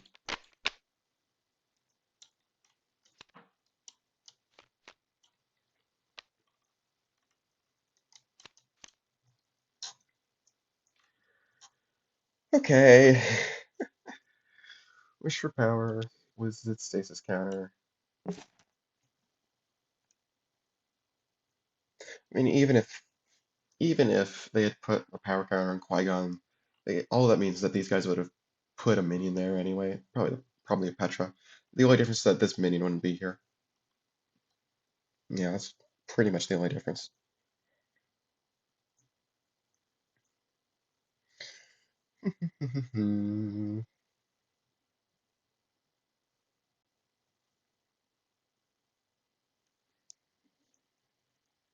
What are they doing? I guess they just have to go for broke on Cooler Ice Castle. Unless they can like solo Shambhala or something.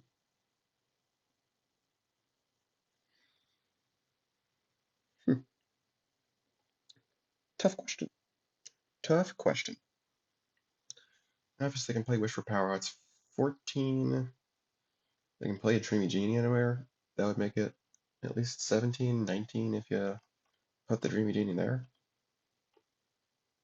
And if we don't do that, then we can avoid Quagmire entirely. It's not bad.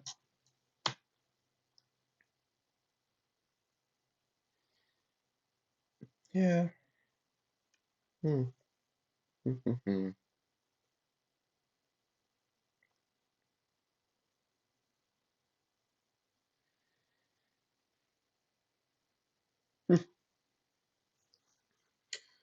Then we could do another Wish for Power as our normal action? I don't know.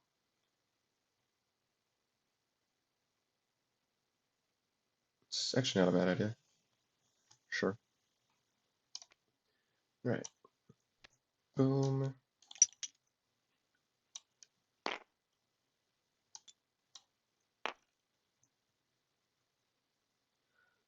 Play. Yeah, definitely Dreamy Genie instead. Replay this.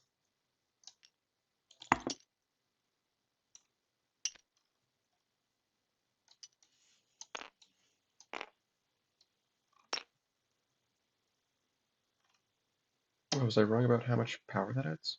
I guess I was.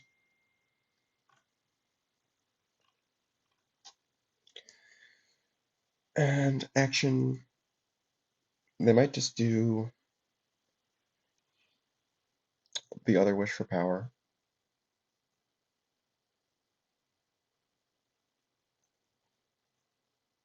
How much movement do these guys have?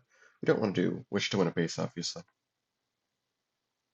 Yeah, just do second Wish for Power.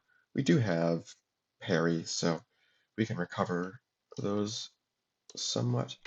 I'd rather do that than do or do not in case we hit a big base. Do we want to Mace Windu this turn? Spend 2 of our future counters to get Wish for Power into stasis? Actually, not a bad idea. The only question is which ones do we spend?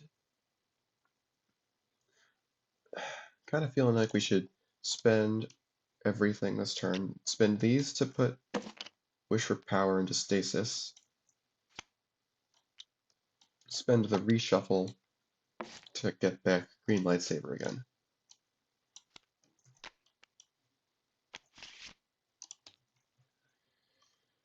Yeah.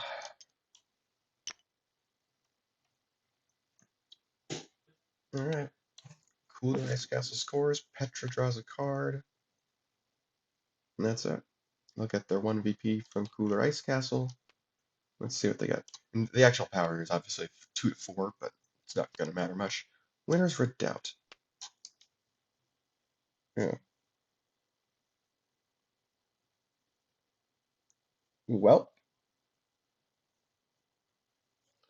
Yeah, they were probably losing this game anyway. Eh.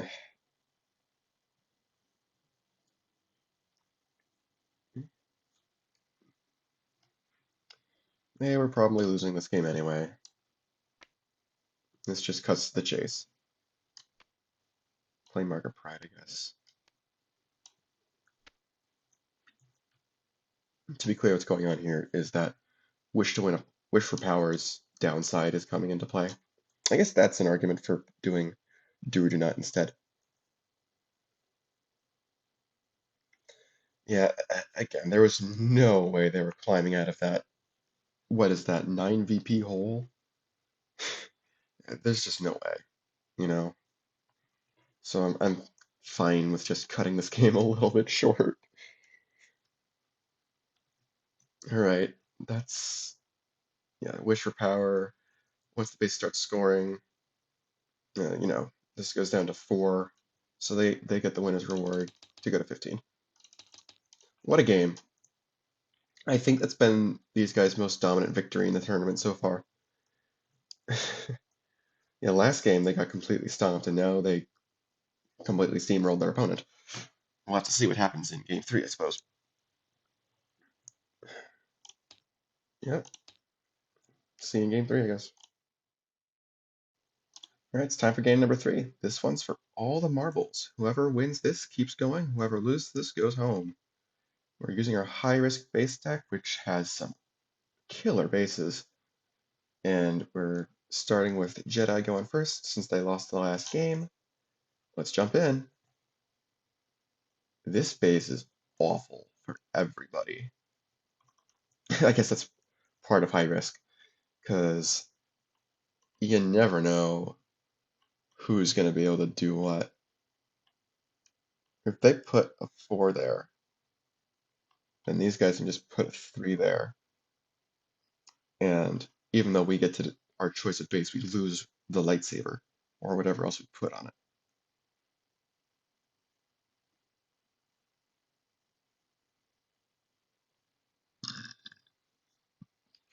In general, I think we don't want to risk stuff like that. We don't want to risk too much stuff getting destroyed with ground zero, but at the same time, we can't break it right now. Can we break it next turn? No, probably not. Unless we draw like a wish for power or something. I think our opening move is Yoda and Wish for Wealth on Marketplace. Sorry about that. Thinking here is if ground zero gets scored, then they lose this. But it's not the worst stuff to lose. They'd definitely rather lose Wish for Wealth than Blue Lightsaber. And it's on Marketplace because Marketplace is really good for Djinni. Getting rid of these bad effects when you don't want them anymore. Ooh, lightsaber number 2. Yeah, we gotta be real careful though.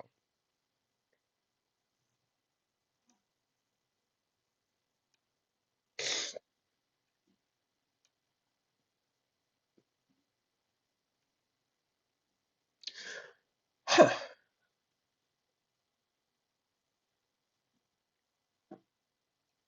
I think they're also going to play Mantis War.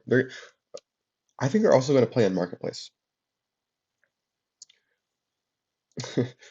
Bit of a trust pact where whoever scores ground zero destroys threshold, I guess. Mutually assured destruction on the Marketplace. It's tough because this really, really narrows the field. Not just to 2 bases, kind of just a 1 base.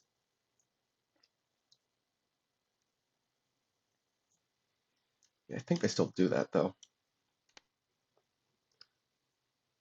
Yeah, they don't want to put anything on ground zero, obviously. Yeah. Okay. Draw with Wish for Wealth. Oh, they've just got all the lightsabers now. Yeah, they really do.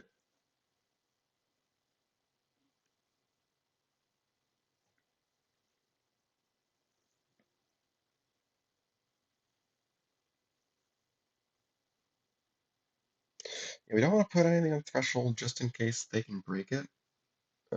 And just in case they can break ground zero, because then we lose it. Oh man. Yeah, the politics that go into ground zero is really interesting. Like, I don't really want to add more stuff to Marketplace because it's a ton of power creep, and in general, Jedi want to spread their 4s out.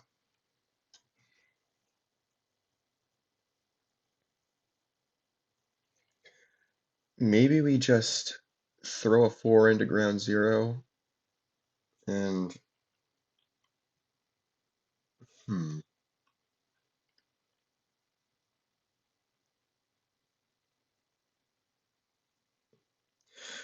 I don't know. I don't know.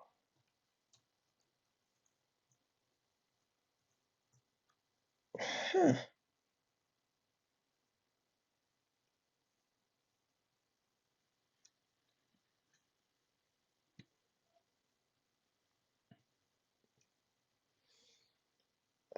Man. Okay, we can play Obi-Wan on ground zero and load him up with the lightsabers, because that actually mostly guarantees that the lightsabers are gonna be okay. Like, we'll be able to bring him over to Yoda. Probably. Unless these guys somehow pull off that Mantis Warrior specifically for the purpose of wanting to bomb Marketplace. I don't think they'd do that.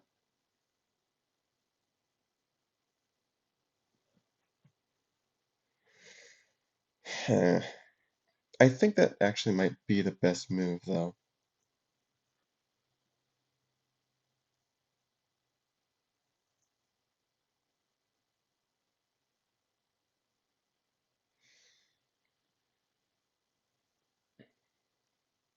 Yeah,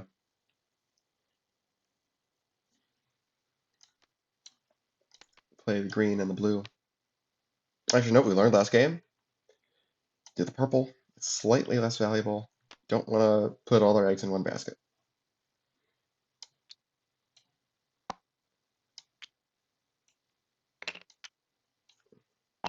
Yes. Okay. Shark P's good. Now, how do these guys want to approach this? I think they'd like to get a card from Petra if they can help it, even if it means helping them break the base a bit. But, like, it's not that bad, even. It, hmm. It's obviously more in these guys' interest to make these guys spend as much as possible in Ground Zero, and Petra works against that, but also Petra gives them a card draw for their trouble, which might be worth it. Just getting their cards is actually really important. Increases the threat of their specials and all that. The thing is, they can bust that without actually even using regular plays. But you know what? Maybe that's not a bad thing, because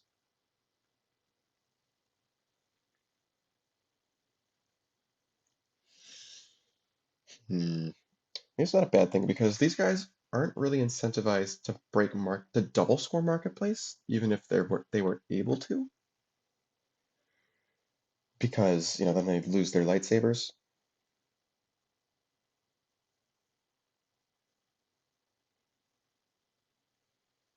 Yeah. And then again, at the same time, if we put it on marketplace, it'll get a power counter from the Mantis Warrior. There's just a lot of give and take there, I guess.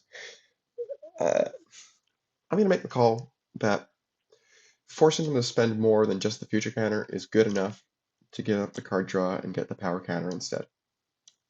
We can put Quagmire there. Quagmire will be good for marketplace later. Yes. Okay.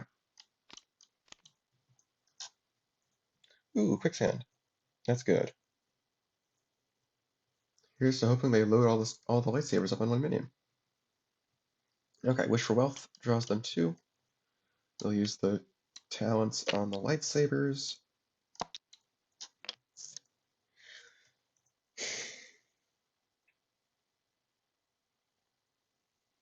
They definitely would not like to load all the lightsabers up on one minion, just for the sake of caution. Because that is how they lost the last game, is that their snowball got shut down. But at the same time... Oh, no, they've got Wish for Power. Okay, no. They've got an easy 3 power. Good. And then they just have to put another 4 out on the marketplace, I guess. Yeah, it's not the best, it's not the worst. Play Wish for Power. TTS, please, thank you. We do have Mace Windu. Well, okay, before we play Wish Power, we should probably play one of the Jedi first, because we'll get benefits based on what we do with that. If we do Windu, then we can put a stasis counter on Wish for Power, which, as we discovered, is quite nice. That would be good for next turn, assuming these guys can't break it, but that might not be the worst assumption ever. It's early enough in the game that they might not have the, what would that be, 12 power needed to do that. It's not a bad assumption.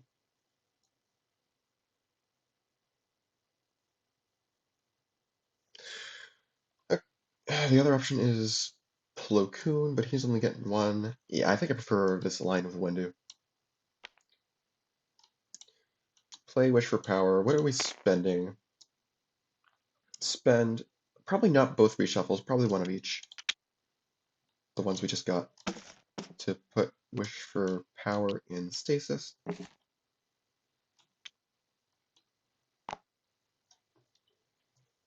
Yeah, I like this plan. All right.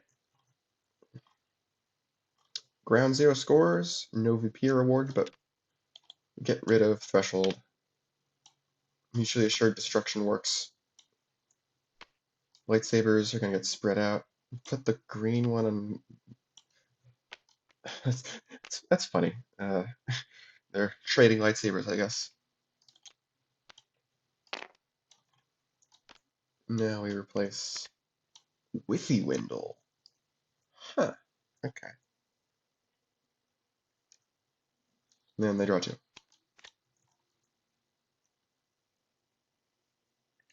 Oh, they have to discard a card for Quagmire. Don't want to forget that.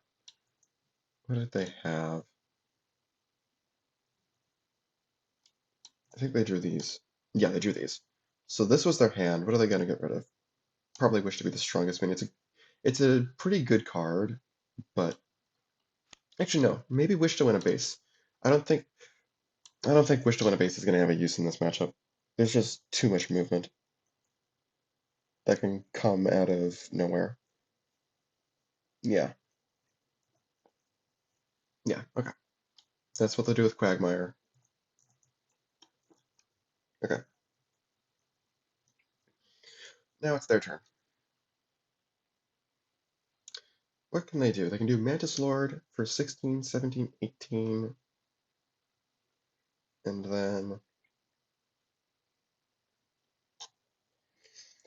they can play Quicksand, I guess. Yeah, they're probably gonna play Quicksand anyway. Get rid of probably Yoda. Get rid of more actions. Although getting rid of Mace Windu is not bad either. They're smart to spread their power out, obviously.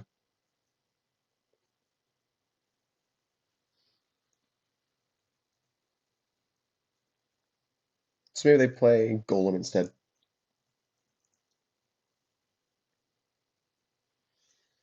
That'll be 16 minus 4 is 12. Yeah, net minus 1. With Wish for Power coming out of stasis, they can go to 15 for free. They can use Mace Windu as marketplace fodder, I suppose. I think it's just really important to get the green lightsaber out of circulation. And, well, no, they would just use Wish for Wealth fodder if Wish for Wealth's downside mattered. They probably have a break there anyway, actually.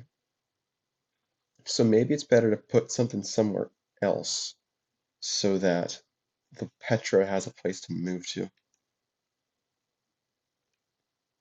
And they still got Quagmire to wade through in that line.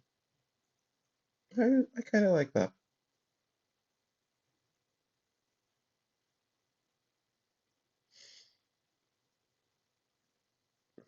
Where would they do that, though? What they could do is they could put Gaia Knight there. And then if they go for it, then the Gaia Knight can move to Dark Dimension. and then the Petra can follow it, and that way that we get around Dark Dimension's ability. Not a bad idea. Not a bad idea at all.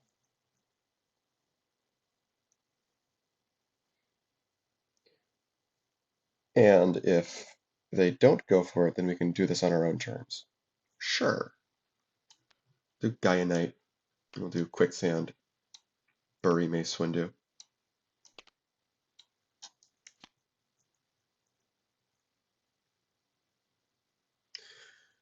Yep. Sounds good. There we go.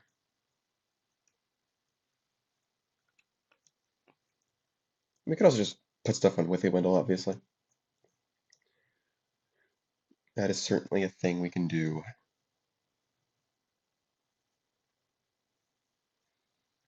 Stasis counter comes off here. Can't uncover Mace Windu because of Quicksand.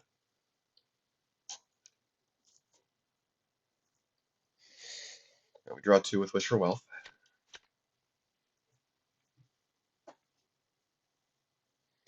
We need 12 power there to break it. Actually, no, we can't count on that because of Gaia Knight. Stupid Gaia Knight.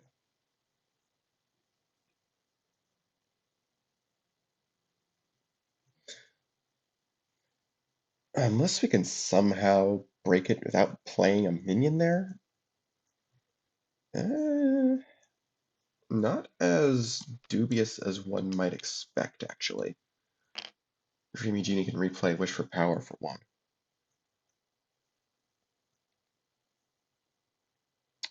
Yeah. Does this... How much does this do? Wish for Power the first time is 16. Dreamy Genie makes it 19.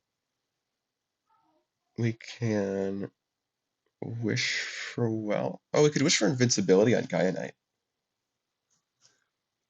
before we play any minions there. That would prevent it from moving off. Yeah, sure. If we do that, then we've got Dreamy Genie for 15. Well, no, Wish for Power is 16. Dreamy Genie is 18, 21. And then we've got Marketplace. Marketplace can play, I guess, Gin and Tonic to play the blue lightsaber.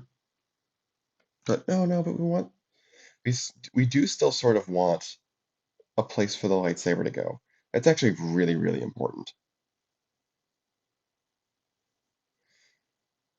Yeah, that is really important.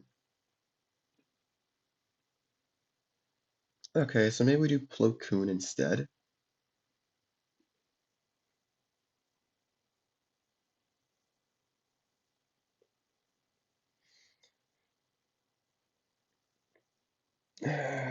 We can't bounce Wish for Power with Mace Windu again. Not that they would particularly want to, I suppose.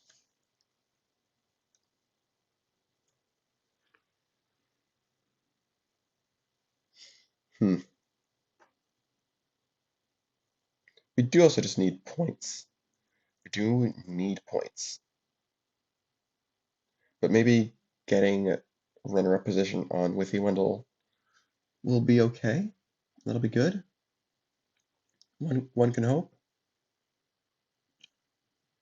We do have to remember Dark Dimension's ability when it comes to minions in stasis.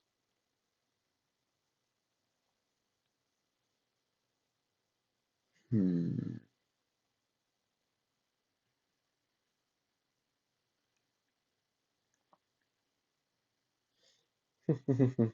Hmm. Okay. Plo Koon. What are we doing with Wish for Power?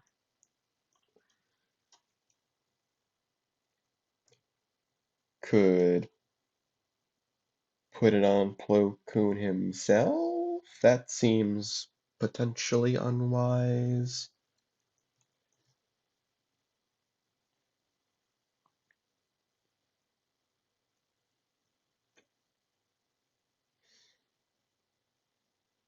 Hmm. Putting Wish for Power anywhere seems potentially unwise. Well, what we could do is we could Wish for Power on Yoda, and then are they really gonna come at me? The come at me faction? Are they? Are they gonna do that? The come at me deck, I should say.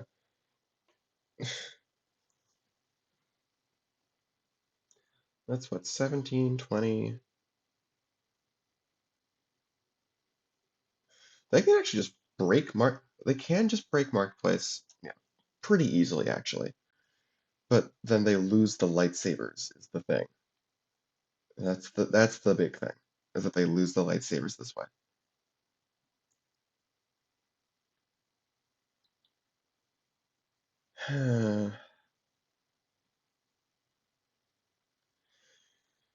That is the thing.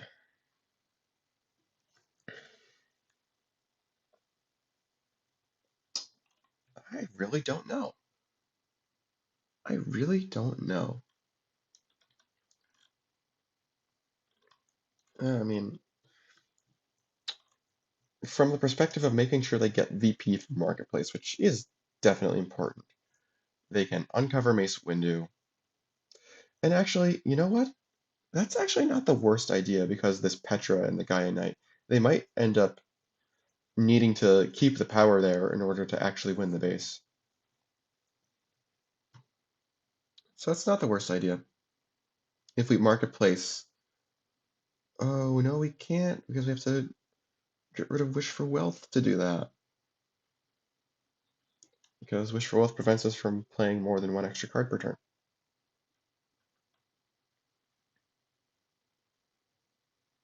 So we'd only be at 8 power. 9 if we spend our future power counter. We could play Gin and Tonic instead. No, but the whole idea here is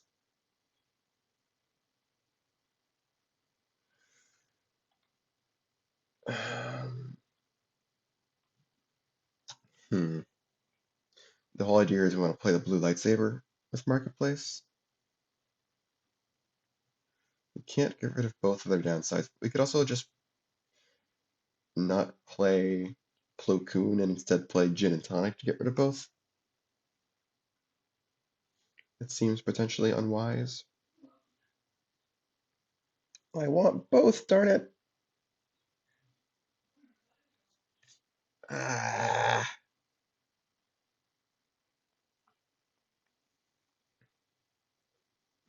Hmm.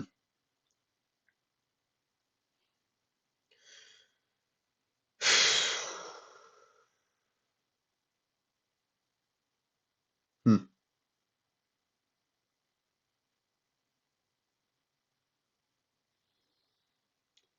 Uh, they can also just play blue lightsaber with their normal action, I suppose.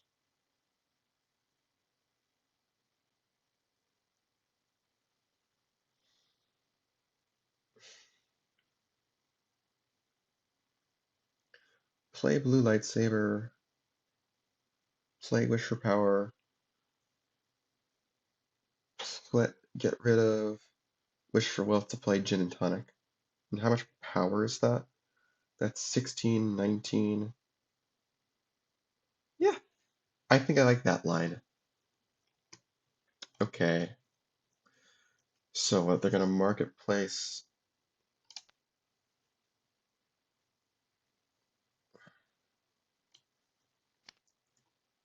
for gin and tonic eventually.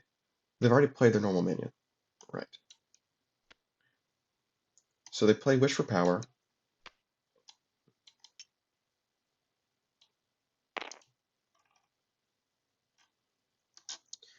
And then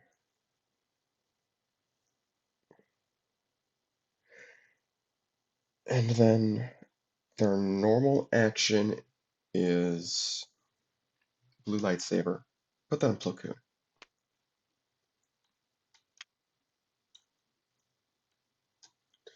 We could play, You can use our reshuffle counter to get the green lightsaber back now. I think I like that idea while we're at this. Seems worthwhile. Then we put Marketplace down, and that lets us do what? Gin and Tonic for Wish for Invincibility on the Gaia Knight? Oh, Plo Koon reacted to give us one. It doesn't matter, because we're going to use both. And we've already gotten both. Played 2 actions. Sure. That's what we'll do. Wish for Wealth goes away. Replace it with Gin and Tonic, who will play Wish for Invincibility right away, so that the Gaia Knight can't move away. We do have to discard a card to bury the thing. We'll get rid of this now. That's only from hand, right? Yeah. Yeah, they're gonna come at me, the come at me faction. That's kind of funny. Actually, why don't we give them the option to move the Gaia Knight away? Because that actually makes this more likely to work. Gin and Tonic for Wish for More Wishes on Plo Koon.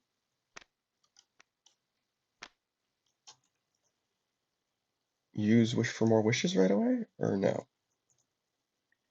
The chance that they hit green lightsaber is pretty low. Yeah, they've got 3 modifiers in their discard. This is 4, so 6 more from Djinni, and 1 more from Jedi. So it's 2 in 7 chance. Yeah, it's not worth it. The upside is that we would more easily be able to trigger Plo Koon for 2 next turn if we save it. Oh, no, no, no, that's right. We were going to destroy Wish for Power. That was the whole point of playing the Gin and Tonic. Right. Yes, yes, yes, yes. That makes more sense.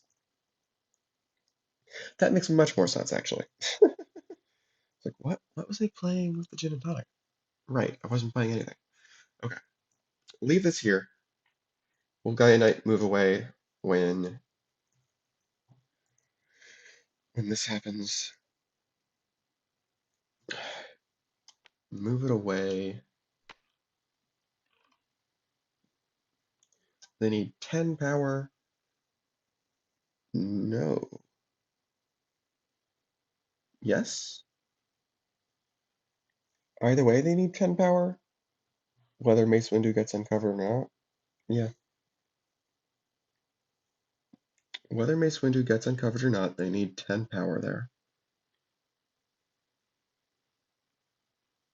Can they do 10 power without moving the Gaia Knight? Because preferably I'd like to have a minion on another base for the Petra to move. Ooh, yeah, you know what? I think leaving the Gaia Knight there gives us a better chance of being able to spare a minion play to put people somewhere else. Because now we've got Mantis Lord for 12, 13, 14, 15. I would only go down to 12 once what's it called goes away though. The Petra goes away. Do we pivot and go for Withy Windle instead? It's an idea.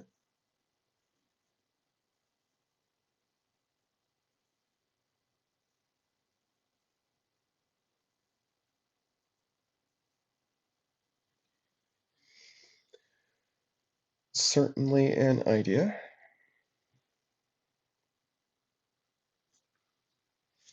If they go for that, that's what, 8, 9, 10, 11, can drag over 3 for 13. 8, 9, 10, 11, 14.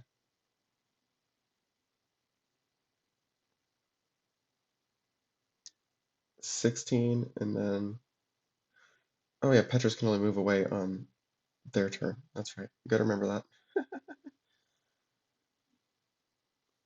Petra's can only move away on their turn anyway. So it's just a matter of can we get to the 14. at that point.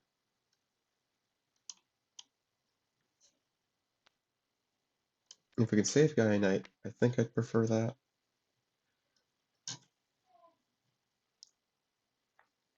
This would be 8, 9, 10, 11, 12, 13. No. Okay.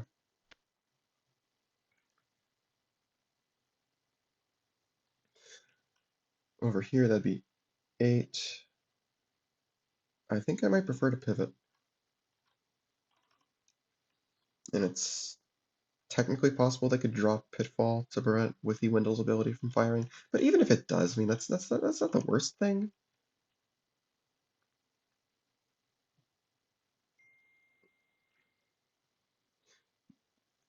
Especially since they can move the Petra back over there for more card draw. It would obviously leave play at that point, but no, it's fine, I think. Although no, I don't think they'd want to do that even, because they lose their lightsabers. Okay, no, okay, so let's break Withy Windle instead, if we can. We have the opportunity to move the Gaia Knight over. It's 8, 9, 10, 11. Yeah, we have the opportunity to do it on their turn even. Yes. 8, 9, 10, 11. We'll put Marker Pride on the Petra.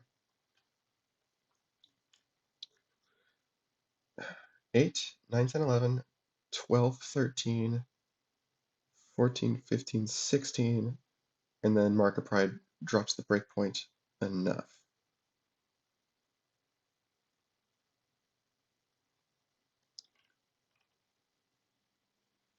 And we'd have after, well, they have a chance to overcome it if they want. How much power would we actually have there? We have 4, 5, 6, 7, 8, 9, 10, 11, 12 before. Oh, they've got all this stuff now.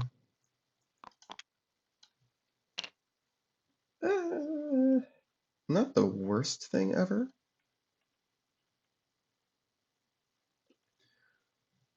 They have two of the 8 they need for free. Figure they play a 4. If we don't get VP from that,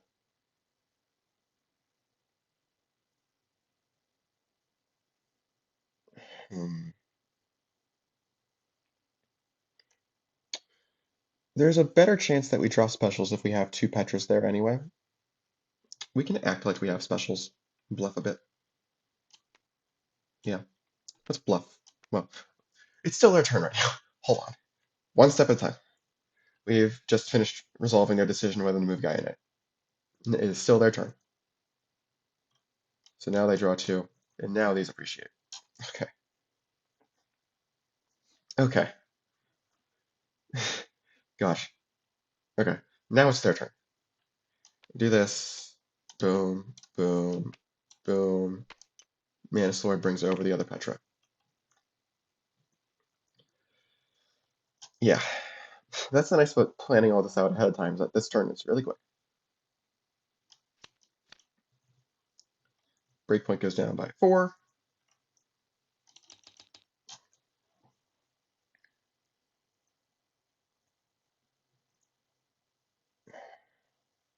Huh. If Withy Windle breaks, they can move Gaia Knight over to Dark Dimension if they go for Withy Windle. Huh, that's actually clever.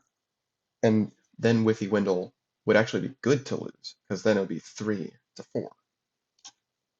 Well, sort of. It would sort of be good to lose. I think I'd still prefer to win it, because then they do sort of pigeonhole. Yeah, they do still pigeonhole them at that point, but yeah, we'll figure it out. I think they would move the Gaia Knight away. Anyway, now we're here. We got to draw. We got to reshuffle.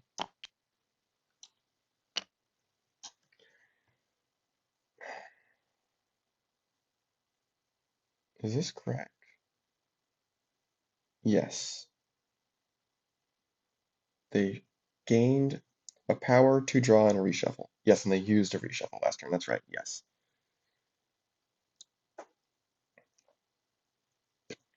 Okay, so they have to respond to Withywindle in some way or another. Let's see. This is what, 5 power in Petras? So that'll go over to 7 over there.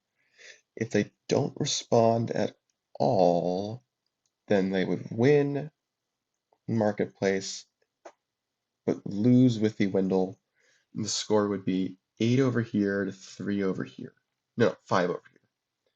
8 here, 5 here. No, 6 here, 5 here. Sorry, yes. 6, 5.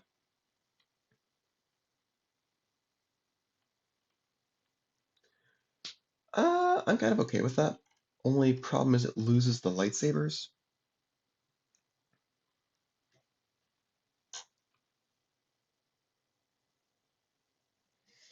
We can use Shakti to get a minion on Dark Dimension right now. Clever. I think we want to avoid playing on Withywindle to prevent the Gaia Knight from moving the Petras over to Dark Dimension.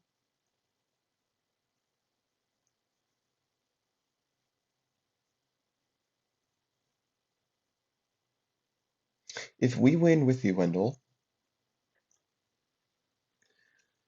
then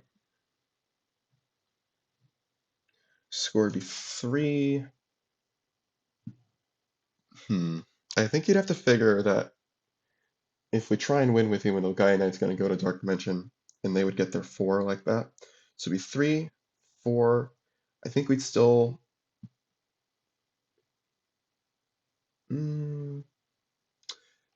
if we met... I think it would be pretty hard to manage to both win Withywindle and break Marketplace this turn.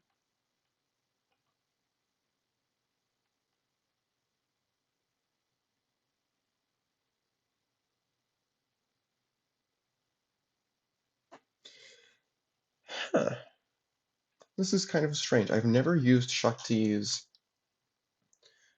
future counter ability, but not the normal ability. I've probably used both of them at some point at the same time, but never just the second one.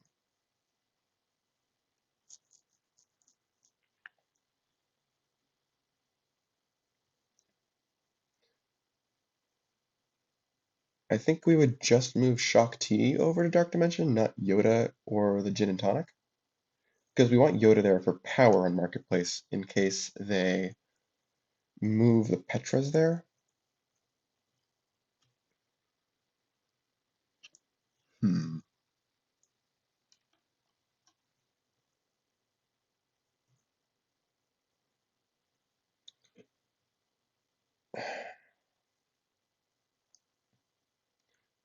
Would these guys even choose Marketplace to score?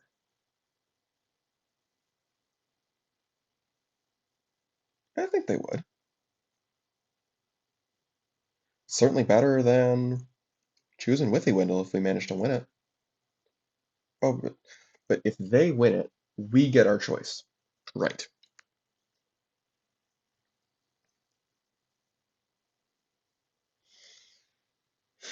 This is tough. This is brain melting even.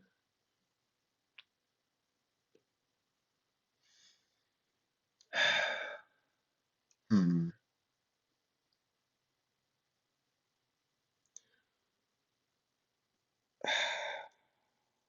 I don't know. This is really tricky.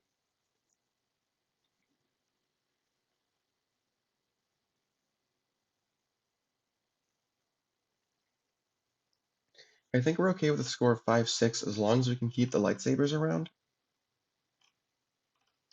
Yeah, so let's just not mess with that. We'll play Shakti. We won't move one of our minions with the first part, but then we'll spend probably the ones... Do we have anything we really want back right now? We'll spend the 2 reshuffles to move Shakti to Dark Dimension.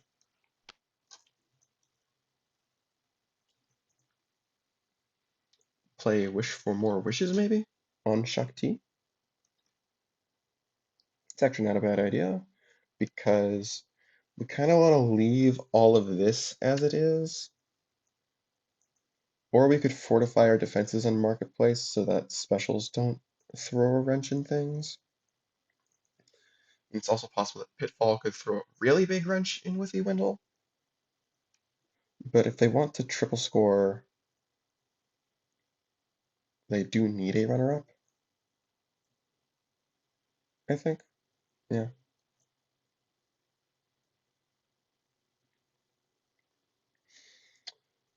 Yeah, overall, I'm okay with this as long as the the the Petras and the Guyanite don't make nuisances of themselves.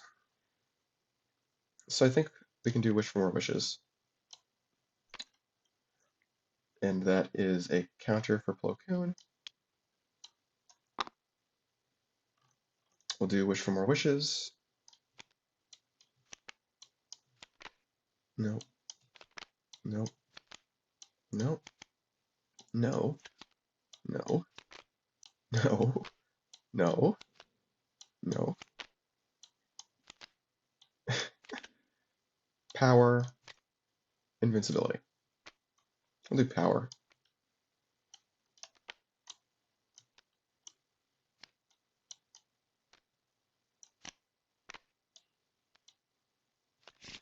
This is clearly wrong.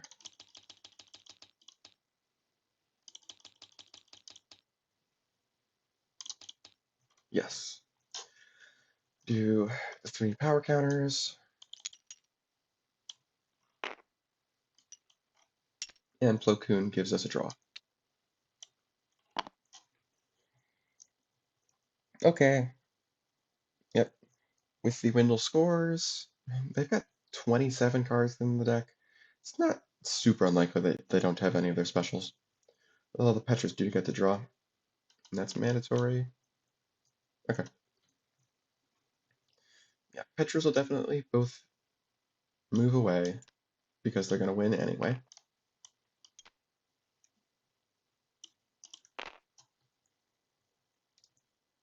And that's still definitely the better base for them to choose to score, because the Petras are leaving play no matter what at the end of this turn.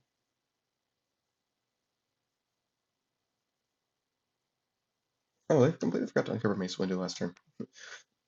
That was at the end of the last turn, right? Yeah. Yeah, I think what happened is I got so caught up in what Geomancers were doing with the Guyanite that I forgot to uncover Mace Windu. But yeah, they absolutely would have done that. Absolutely would have done that.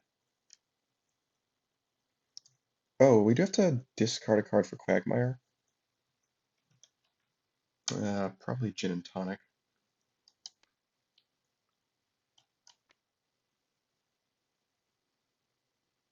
They've got one more Wish for Invincibility. I think they'll have done that.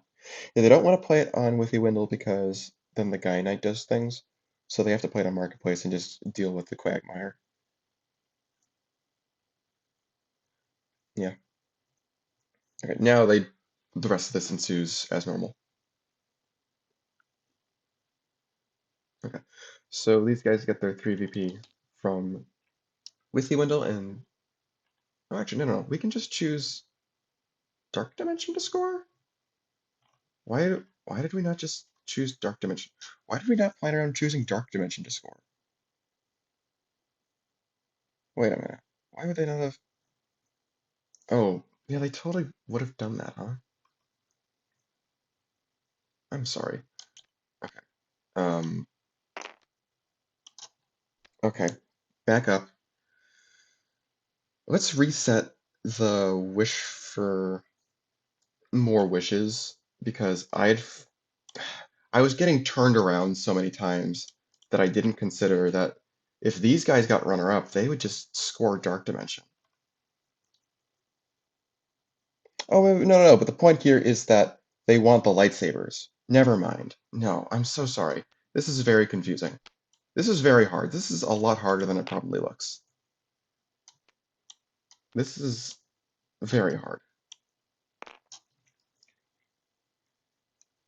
Yeah. And then they choose Marketplace to score next. They're not doing Dark Dimension.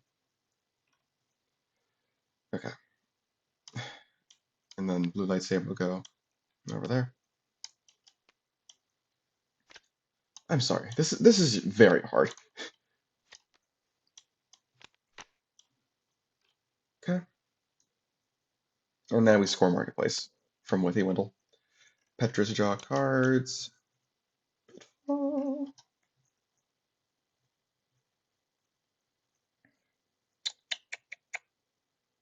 I mean, Pitfall gets them 2 VP. It ties the base. It doesn't swing the base. Also gets rid of the purple lightsaber. I don't know. It seems fine to me. Yeah. Pitfall buries Yoda. Actually, no. You know what? They can make better use of that later. Even though a score of 5 to 8 is pretty good, I think they can just afford to use that better. It gives them plus 2 VP, but that's it. I think it can do better than that. I think it usually can do better than that. Yeah. Just leave it. 5, 6. All in all, oh, purple lightsaber goes over here. All in all, not the worst way for Jedi to get out of that.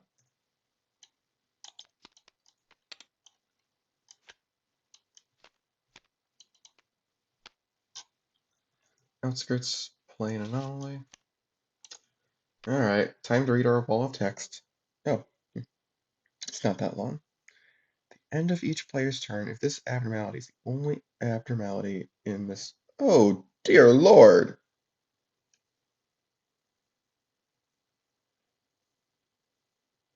Ugh! That is awful! Ugh! Anyway, draw 2. These appreciate, and this fires because it's the only abnormality in play.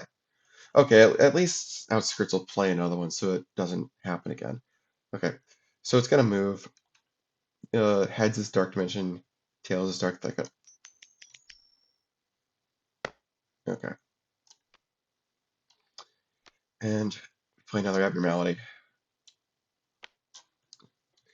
If a minion directly affects this abnormality, destroy it.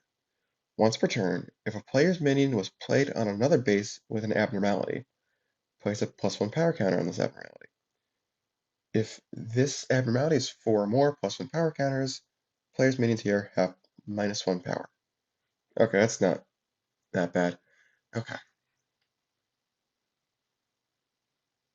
Okay. Queen of Hatred, not actually that bad due to the way Outskirts works. Okay.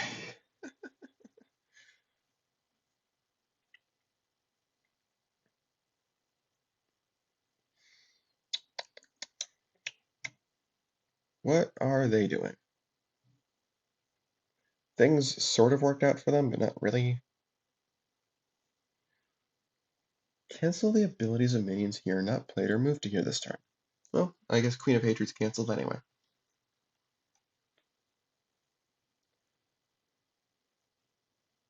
Um,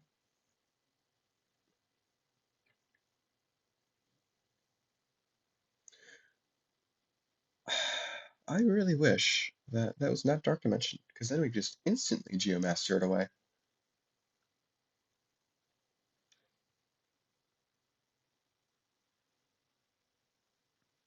I guess we can really narrow the playing field by putting Quagmire on Outskirts, and then Dark Thicket is just really annoying for most minions.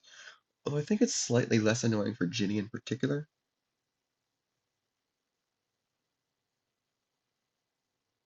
They gotta play this carefully.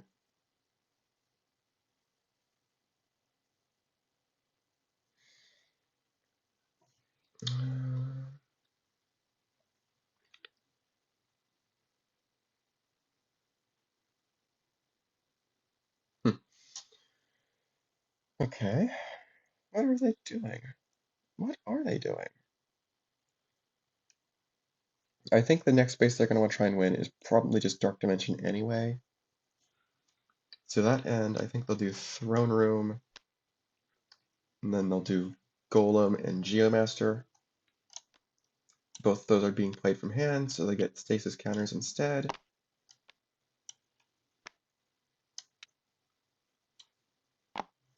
Okay, that's it.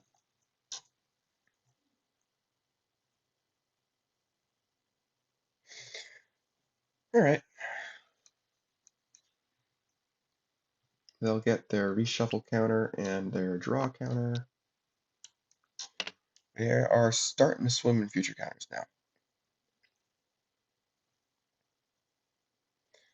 This is canceled, so yeah. And no minutes are played, so Punishing Bird doesn't even get a power counter. It's kind of funny. Hmm. Hmm. Can they solo Dark Dimension? That'd be nice. It would require quite a bit of movement. No, I think first they concentrate on making sure they have another 4 to give the lightsabers to. Although they don't know if Pitfall is going to ruin that, but Pitfall probably going to ruin it. So yeah, I think they're going to play Parry. Parry will store probably Wish for Power, the other one.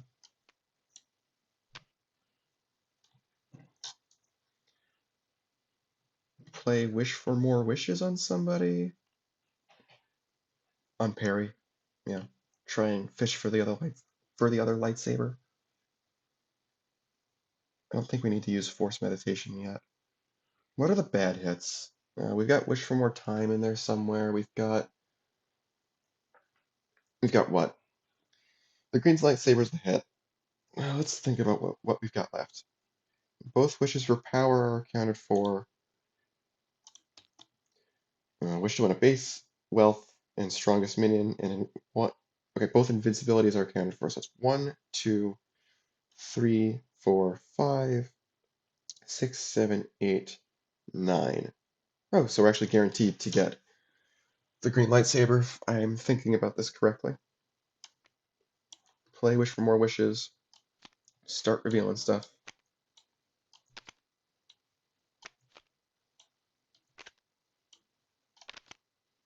Yep, there we go. It should be Wish for More Time is the other one, right? Ooh, reveal 2 cards.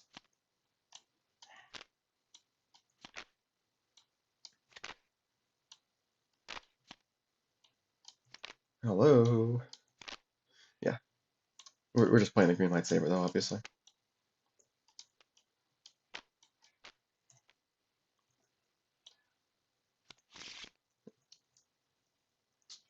Get a future power counter. That goes here. These guys might be able to pull off the upset. Who knows? They might be able to do it. Yeah. We'll see, obviously. We will see.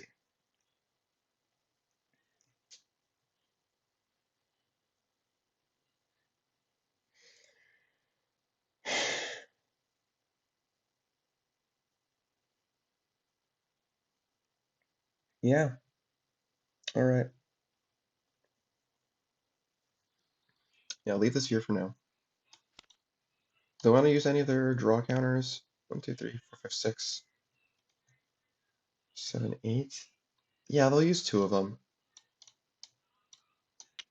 Get up to 10 cards in hand. Cool. And then they'll draw up for normal draws. 1, 2, 3, 4, 5, 6, 7, 8, 9, 10. Okay. Okay, stasis counters come off of these. Oh, yeah, Geomancers ruining it.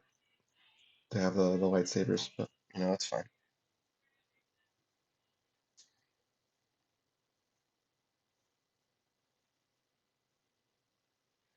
Probably still gonna play both of them. I'll put a Mantis Warrior in stasis, I think, with throne room. Yeah, then they'll play both of these.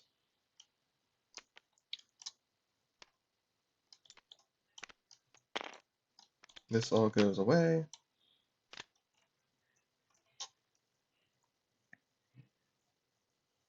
I think they're pretty well poised to win that base.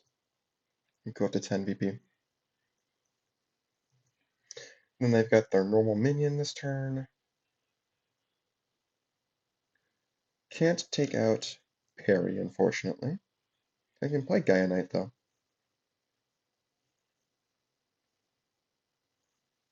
Yeah, I think playing Gaia Knight on Outskirts is the best play.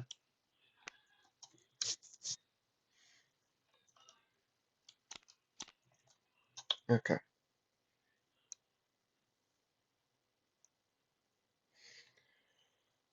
Alright. Are these guys going to uncover Shakti right now?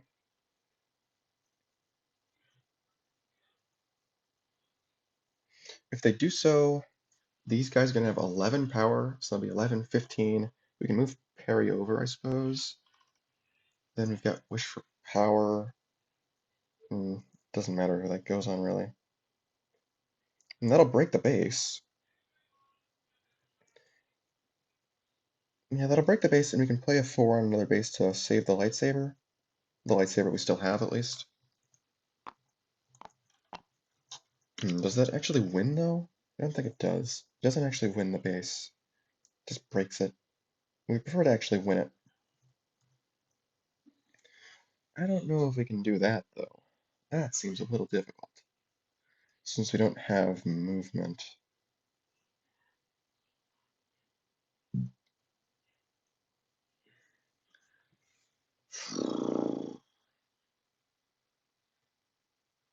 Hmm. If we uncover Shakti and don't break the base, they need to have.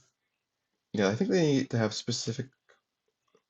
No, they could move some. They could move the Gaia Knight over if they had Pincer Attack and wanted to solo. And it would be 11, 15. And yeah, they'd only need. Yeah, they'd only need those minions, those bodies, if they had Pincer Attack. And that would be a big loss.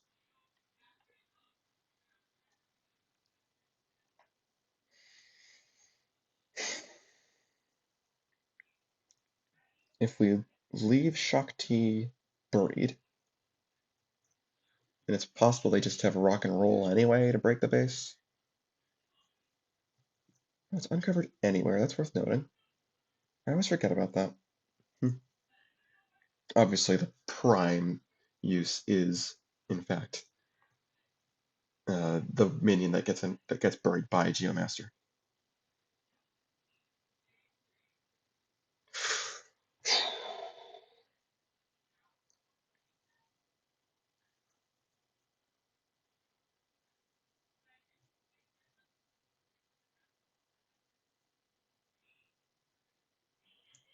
Hmm. We've got a bunch of power counters. Maybe we can overcome them that way. Yeah, if we spend them all. And we've got Dreamy Genie. But we want to play.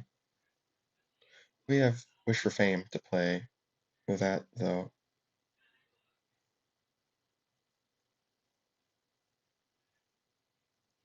I think giving them a Wish for Fame proc is fine.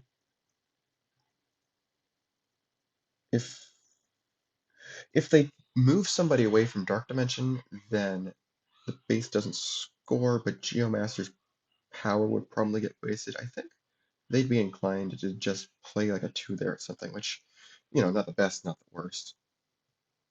Oh, but they can move Gaia Knight in? Is there a better way for them to... No, I don't think there is.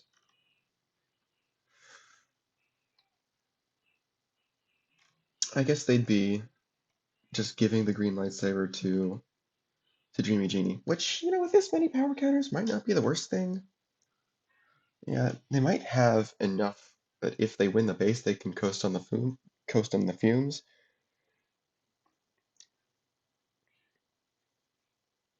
Because that would be what? 9 to 8. You figure try and go for Dark Thicket after that. And then you can win like Outskirts or something. Okay. I think there are merits to that plan. Enough to go for it. How many cards do they have in their deck? 19.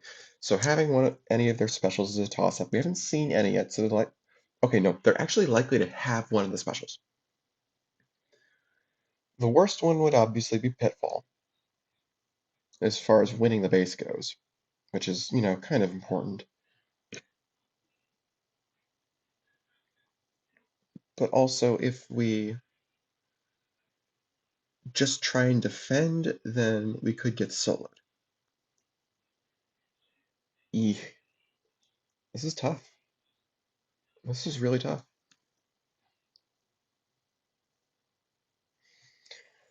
I think we just got to go for it. Move Perry over.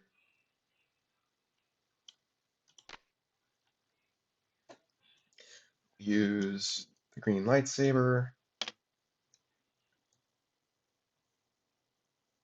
Oh, Geomaster gives these guys 4 power there.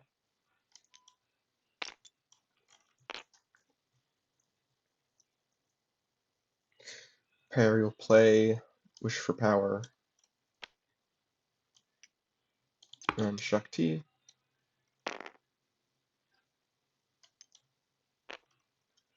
Then they'll play Dreamy Genie to replay Wish for Power.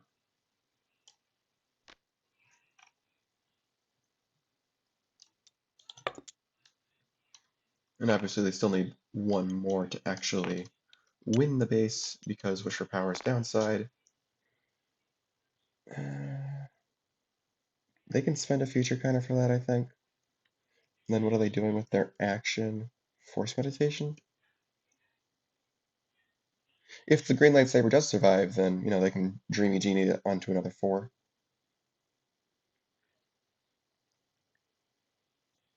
So they're going to do this. Put this there.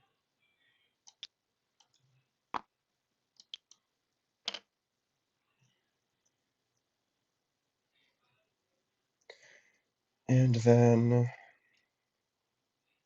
yeah, we'll just, no, let's do There Is No Try. Let's do There Is No Try. Because we've got a lot of future counters built up, so that's going to be a pretty big drop, if we can manage it. Yeah.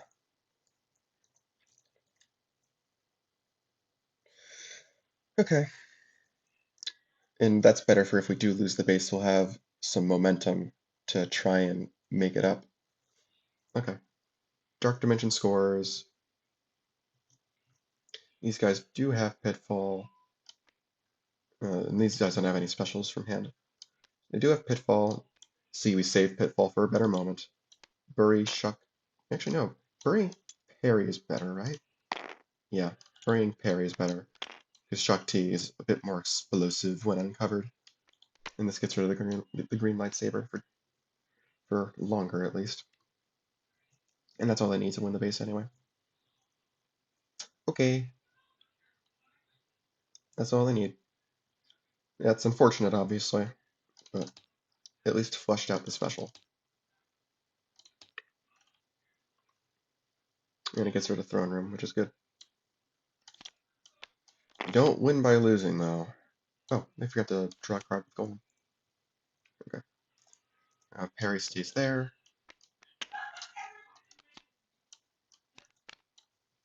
Okay. You generally do not win by losing. So they do have to make sure they can actually win some bases after this. Yeah, the Gaia Knight's not moving over because they got Pitfall. Can they break Outskirts this turn? If they can break Outskirts this turn, they definitely will. Mantis Warrior. Mantis Lord. That's 8, 11, 12, 13.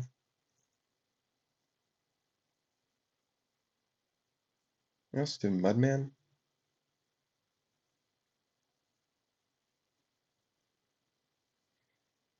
Hmm. They have, yeah, they have all minions in their hand except for Quagmire.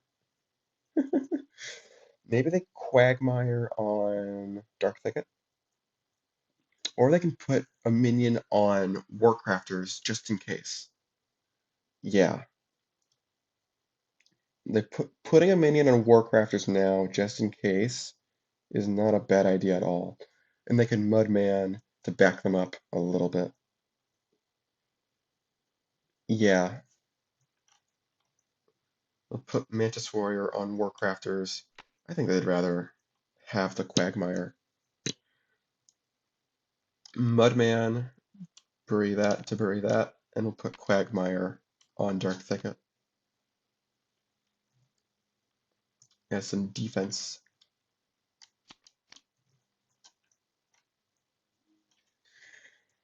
And obviously if the Dreamy Genie gets uncovered, Gaia Knight can move it over. We can also do that with Mudman too. Stasis counter comes off of this. This appreciated as well. What do they want to do? These guys are playing some pretty good defense right now. Let's see. Uncover Shock. Oh, it's Parry. It's not Shakti, it's Parry. That's right. That's why they buried Parry instead of Shakti. I mean, still, you gotta prevent them from being too explosive.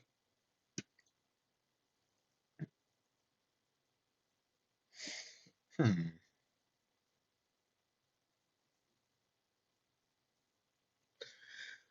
They kind of really don't like the fact that all of the lightsabers are in the discard. Lightsaber, lightsaber, lightsaber. Yep. That is kind of unfortunate. They're probably uncovering Parry this turn. Sure, they'll probably throw something into Warcrafters. Uncover Parry. They'll throw maybe even, I don't know, we've got the good thing about the reshuffle counter is that since we've only have one more modifier in our deck, Wish for More Wishes gets it guaranteed. That's really good. Yeah. So what are we throwing into Warcrafters? Wish for Fame. Yeah. Put that on the bottom of the Marketplace deck and draw a card from the Marketplace deck. And shuffle it. Yes. What do they get? Your min... Okay, Lonan.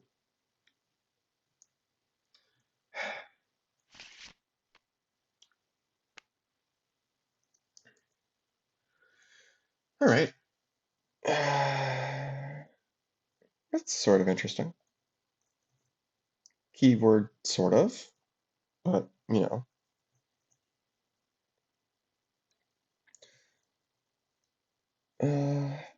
Now what? Definitely want to wish for more wishes. Get probably still the green lightsaber back.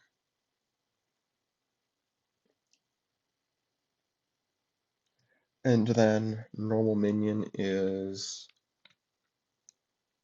I don't know. Is there any risk of them soloing Outskirts if we don't put something there? That's going to be 7, 8, 9. And then they need 8 more. It's not great. Might not be the worst thing in the world to do that. Put something down there. Yeah, we can put a Dreamy Genie down after we get out the green lightsaber again. Alright, so spend the reshuffle counter. Shuffle back the green lightsaber. Play Wish for More Wishes on Parry and use its talent. Please just give it to me quickly. I don't want to have to reveal the whole deck again. Green lightsaber.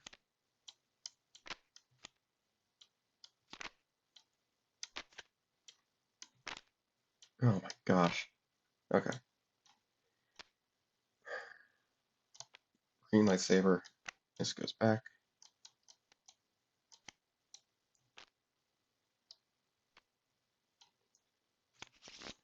Okay. Gain a future power counter.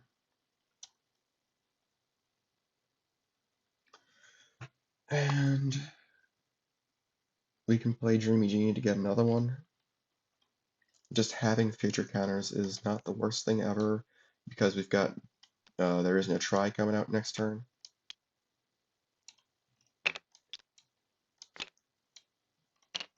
And it defends outskirts a little bit. We kind of need Wish for more time. Although if they move the warrior over, then it actually becomes a little bit easier. Okay, yeah, I'm good with this. Okay. Yeah, Mudman's definitely getting covered. If they can break outskirts, then they will. Gaia Knight, yeah, Gaia Knight wasn't gonna move. I think we're gonna try and do this. They only need 6 more, so just Mantis Lord does it. They can also actually play Earth's Strength for 2 power. Incredible.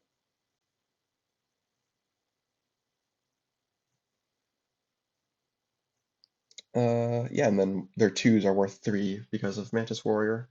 That's kind of nice. So, I guess Golem. Oh, it's 1 short. That's 1 short. Can they directly affect the abnormality? Yes, but that's only worth 2 anyway. Oh, we forgot to be doing this. So that should have 2, actually. That should have +2 power, I think. Because they played a minion on another base, and then they played another minion on another base. Right? Yeah. If a minion affects it, that's important. If a player's minion is played on another base, oh, with an abnormality, never mind. Nobody played on Dark Thicket.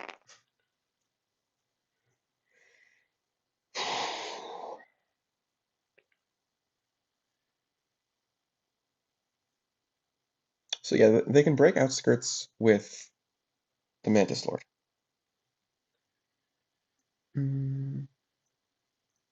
But then they're punting on their action. I don't like that.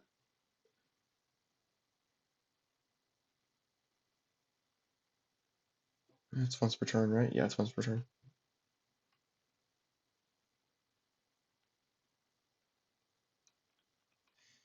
There's no chance that we can instead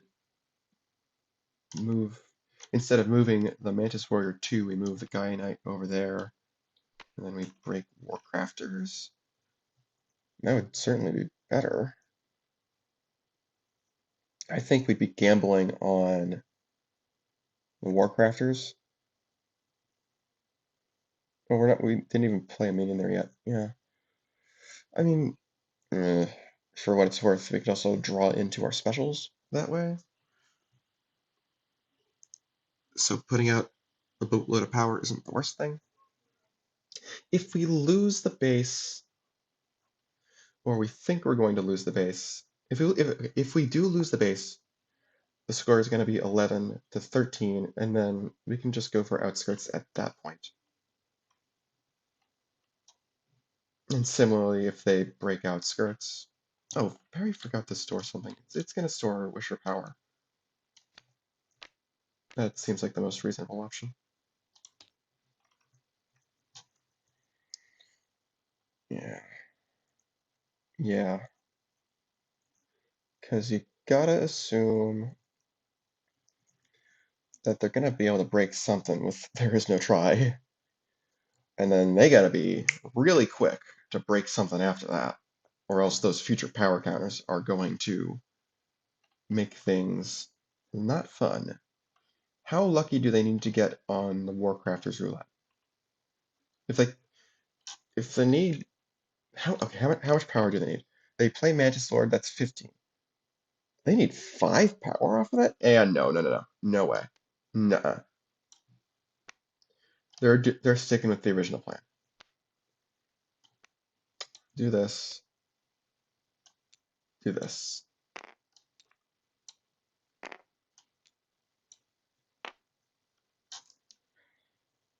Yeah. And then just punt on the action. You know what? Sure, they'll put Earth Strength. No. No. They can still keep Earth Strength as a Warcrafters roulette fodder. Yeah, sure. I like that plan. How much is this? 1, 2, 3, 4, 5, 6, 7, 8, 9. This is plus 9. Yeah, they're probably going to be able to solo that. So the score will be 12 to 13. That's tense. That's very, very tense. They will have turn priority, but they'll have 6 future power counters. Yeah, this is going to be a close game. Okay, go with this. They don't have anything to make that a solo, unfortunately for them.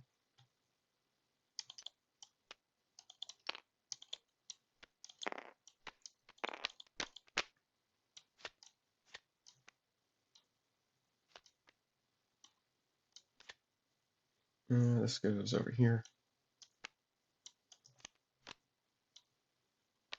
I would have died laughing as if that was like Temple of Jamal or something.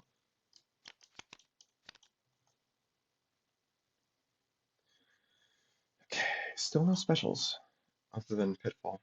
They really want to draw their specials. That's going to be important for the last base. Okay, there is no try. There really is no try.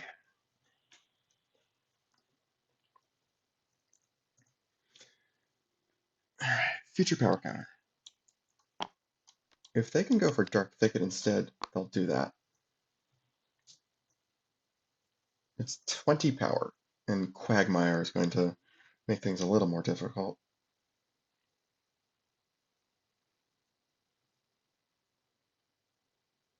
1, 2, 3, 4, 5, 6, 7, 8, 9, 10 actually. So we need 10 minion, not from their 10 power, not from There Is No Try. If we want to solo Dark Thicket instead of Warcrafters, which I think would be better. 3 of that can come from Wish for Power, and to be clear, There Is No Try prevents us from using the power counters after that. And 4 that can come from Defenders of the Galaxy. If we play a 4, if we don't play a 4, then let's say it's Gin and Tonic. Do or do not? Yeah, do or do not would do or do not would do it. Would it? No. No, it wouldn't. It would be 3, 6, 9, 19. It's darn Queen of Hatred.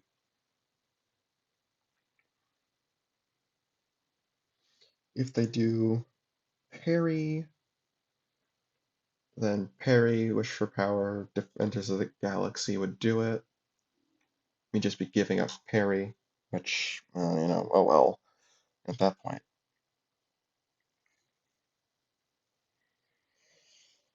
Yeah, I think that's worthwhile.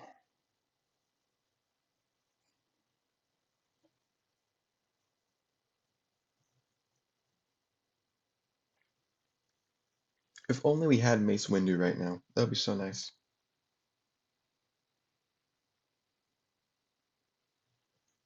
Alright, yeah, let's do this.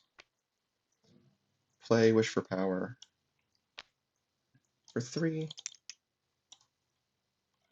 I think Defenders of the Galaxy is better than Do or Do Not still, because Do or Do Not we can play 1 turn in advance. And then we do There Is No Try for plus 10. 1, 2, 3, 4, 5, 6, 7, 8, 9, 10. Yeah.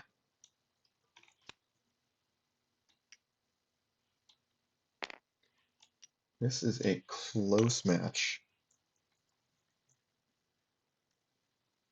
Alright, I'll take the 4. Nothing these guys can do about it.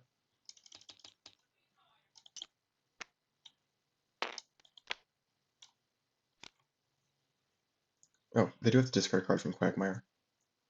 Wish for...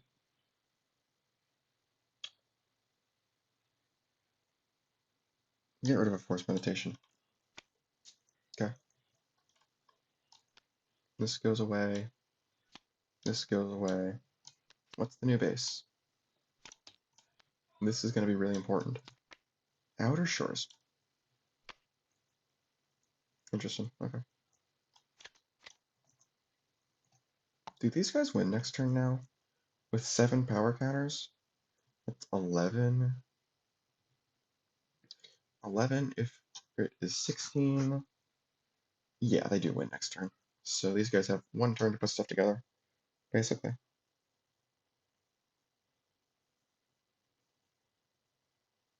Or they lose. Oh no.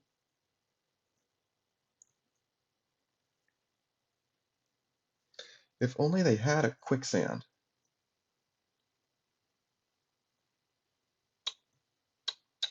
Indeed, if only they had a quicksand. As it is, I think they gotta go gambling.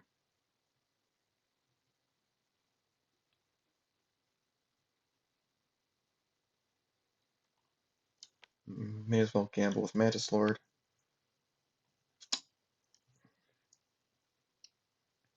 Yeah, they'll throw Earth Strength in.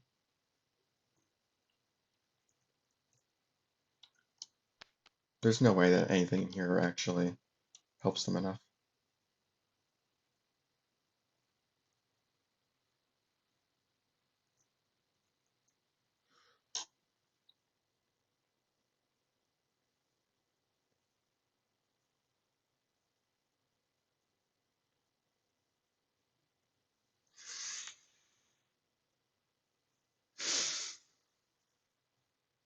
No, that doesn't help them.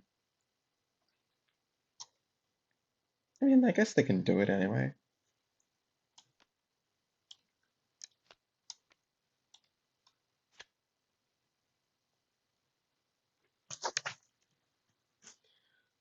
That goes back to the Warcrafter discard, I think. The Marketplace discard. I think that's a thing, right?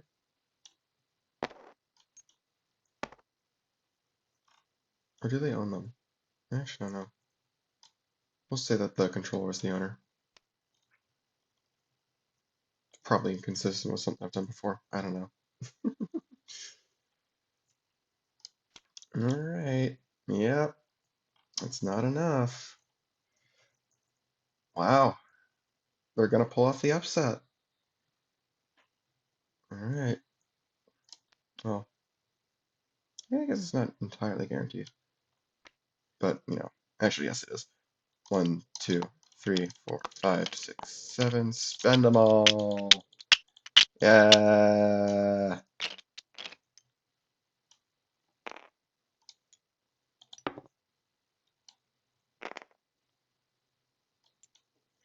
When the play force goes from to play, I don't know.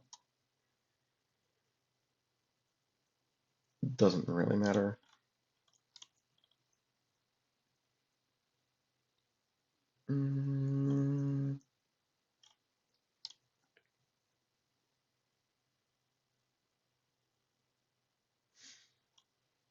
Yoda, I guess. I don't know. And then if it will give it a power. See, it's not like they would have not broken the base if Mantis Lord hadn't been there. Wow. What an upset. That's pretty good. Yeah, they've got Pincer Attack, but nobody's small enough. 16 to 15. Wow. These guys just took out the #1 seed. Incredible. Wow, good job. I mean, yeah, they do have a pretty okay matchup against them, I think, because we saw Wish for Invincibility was really good when it mattered. And for what it's worth, they also didn't draw Traitor Lord. Wait, no. Yeah, they didn't draw Traitor Lord. Yeah. Traitor Lord was just a couple cards away. Not that it would have mattered, but still. Oh well. Oh well for them. Good job for these guys, though. Wow. That's pretty good. All right. Well, thanks for watching. And next time we'll be returning to the winners bracket for the winners semifinals.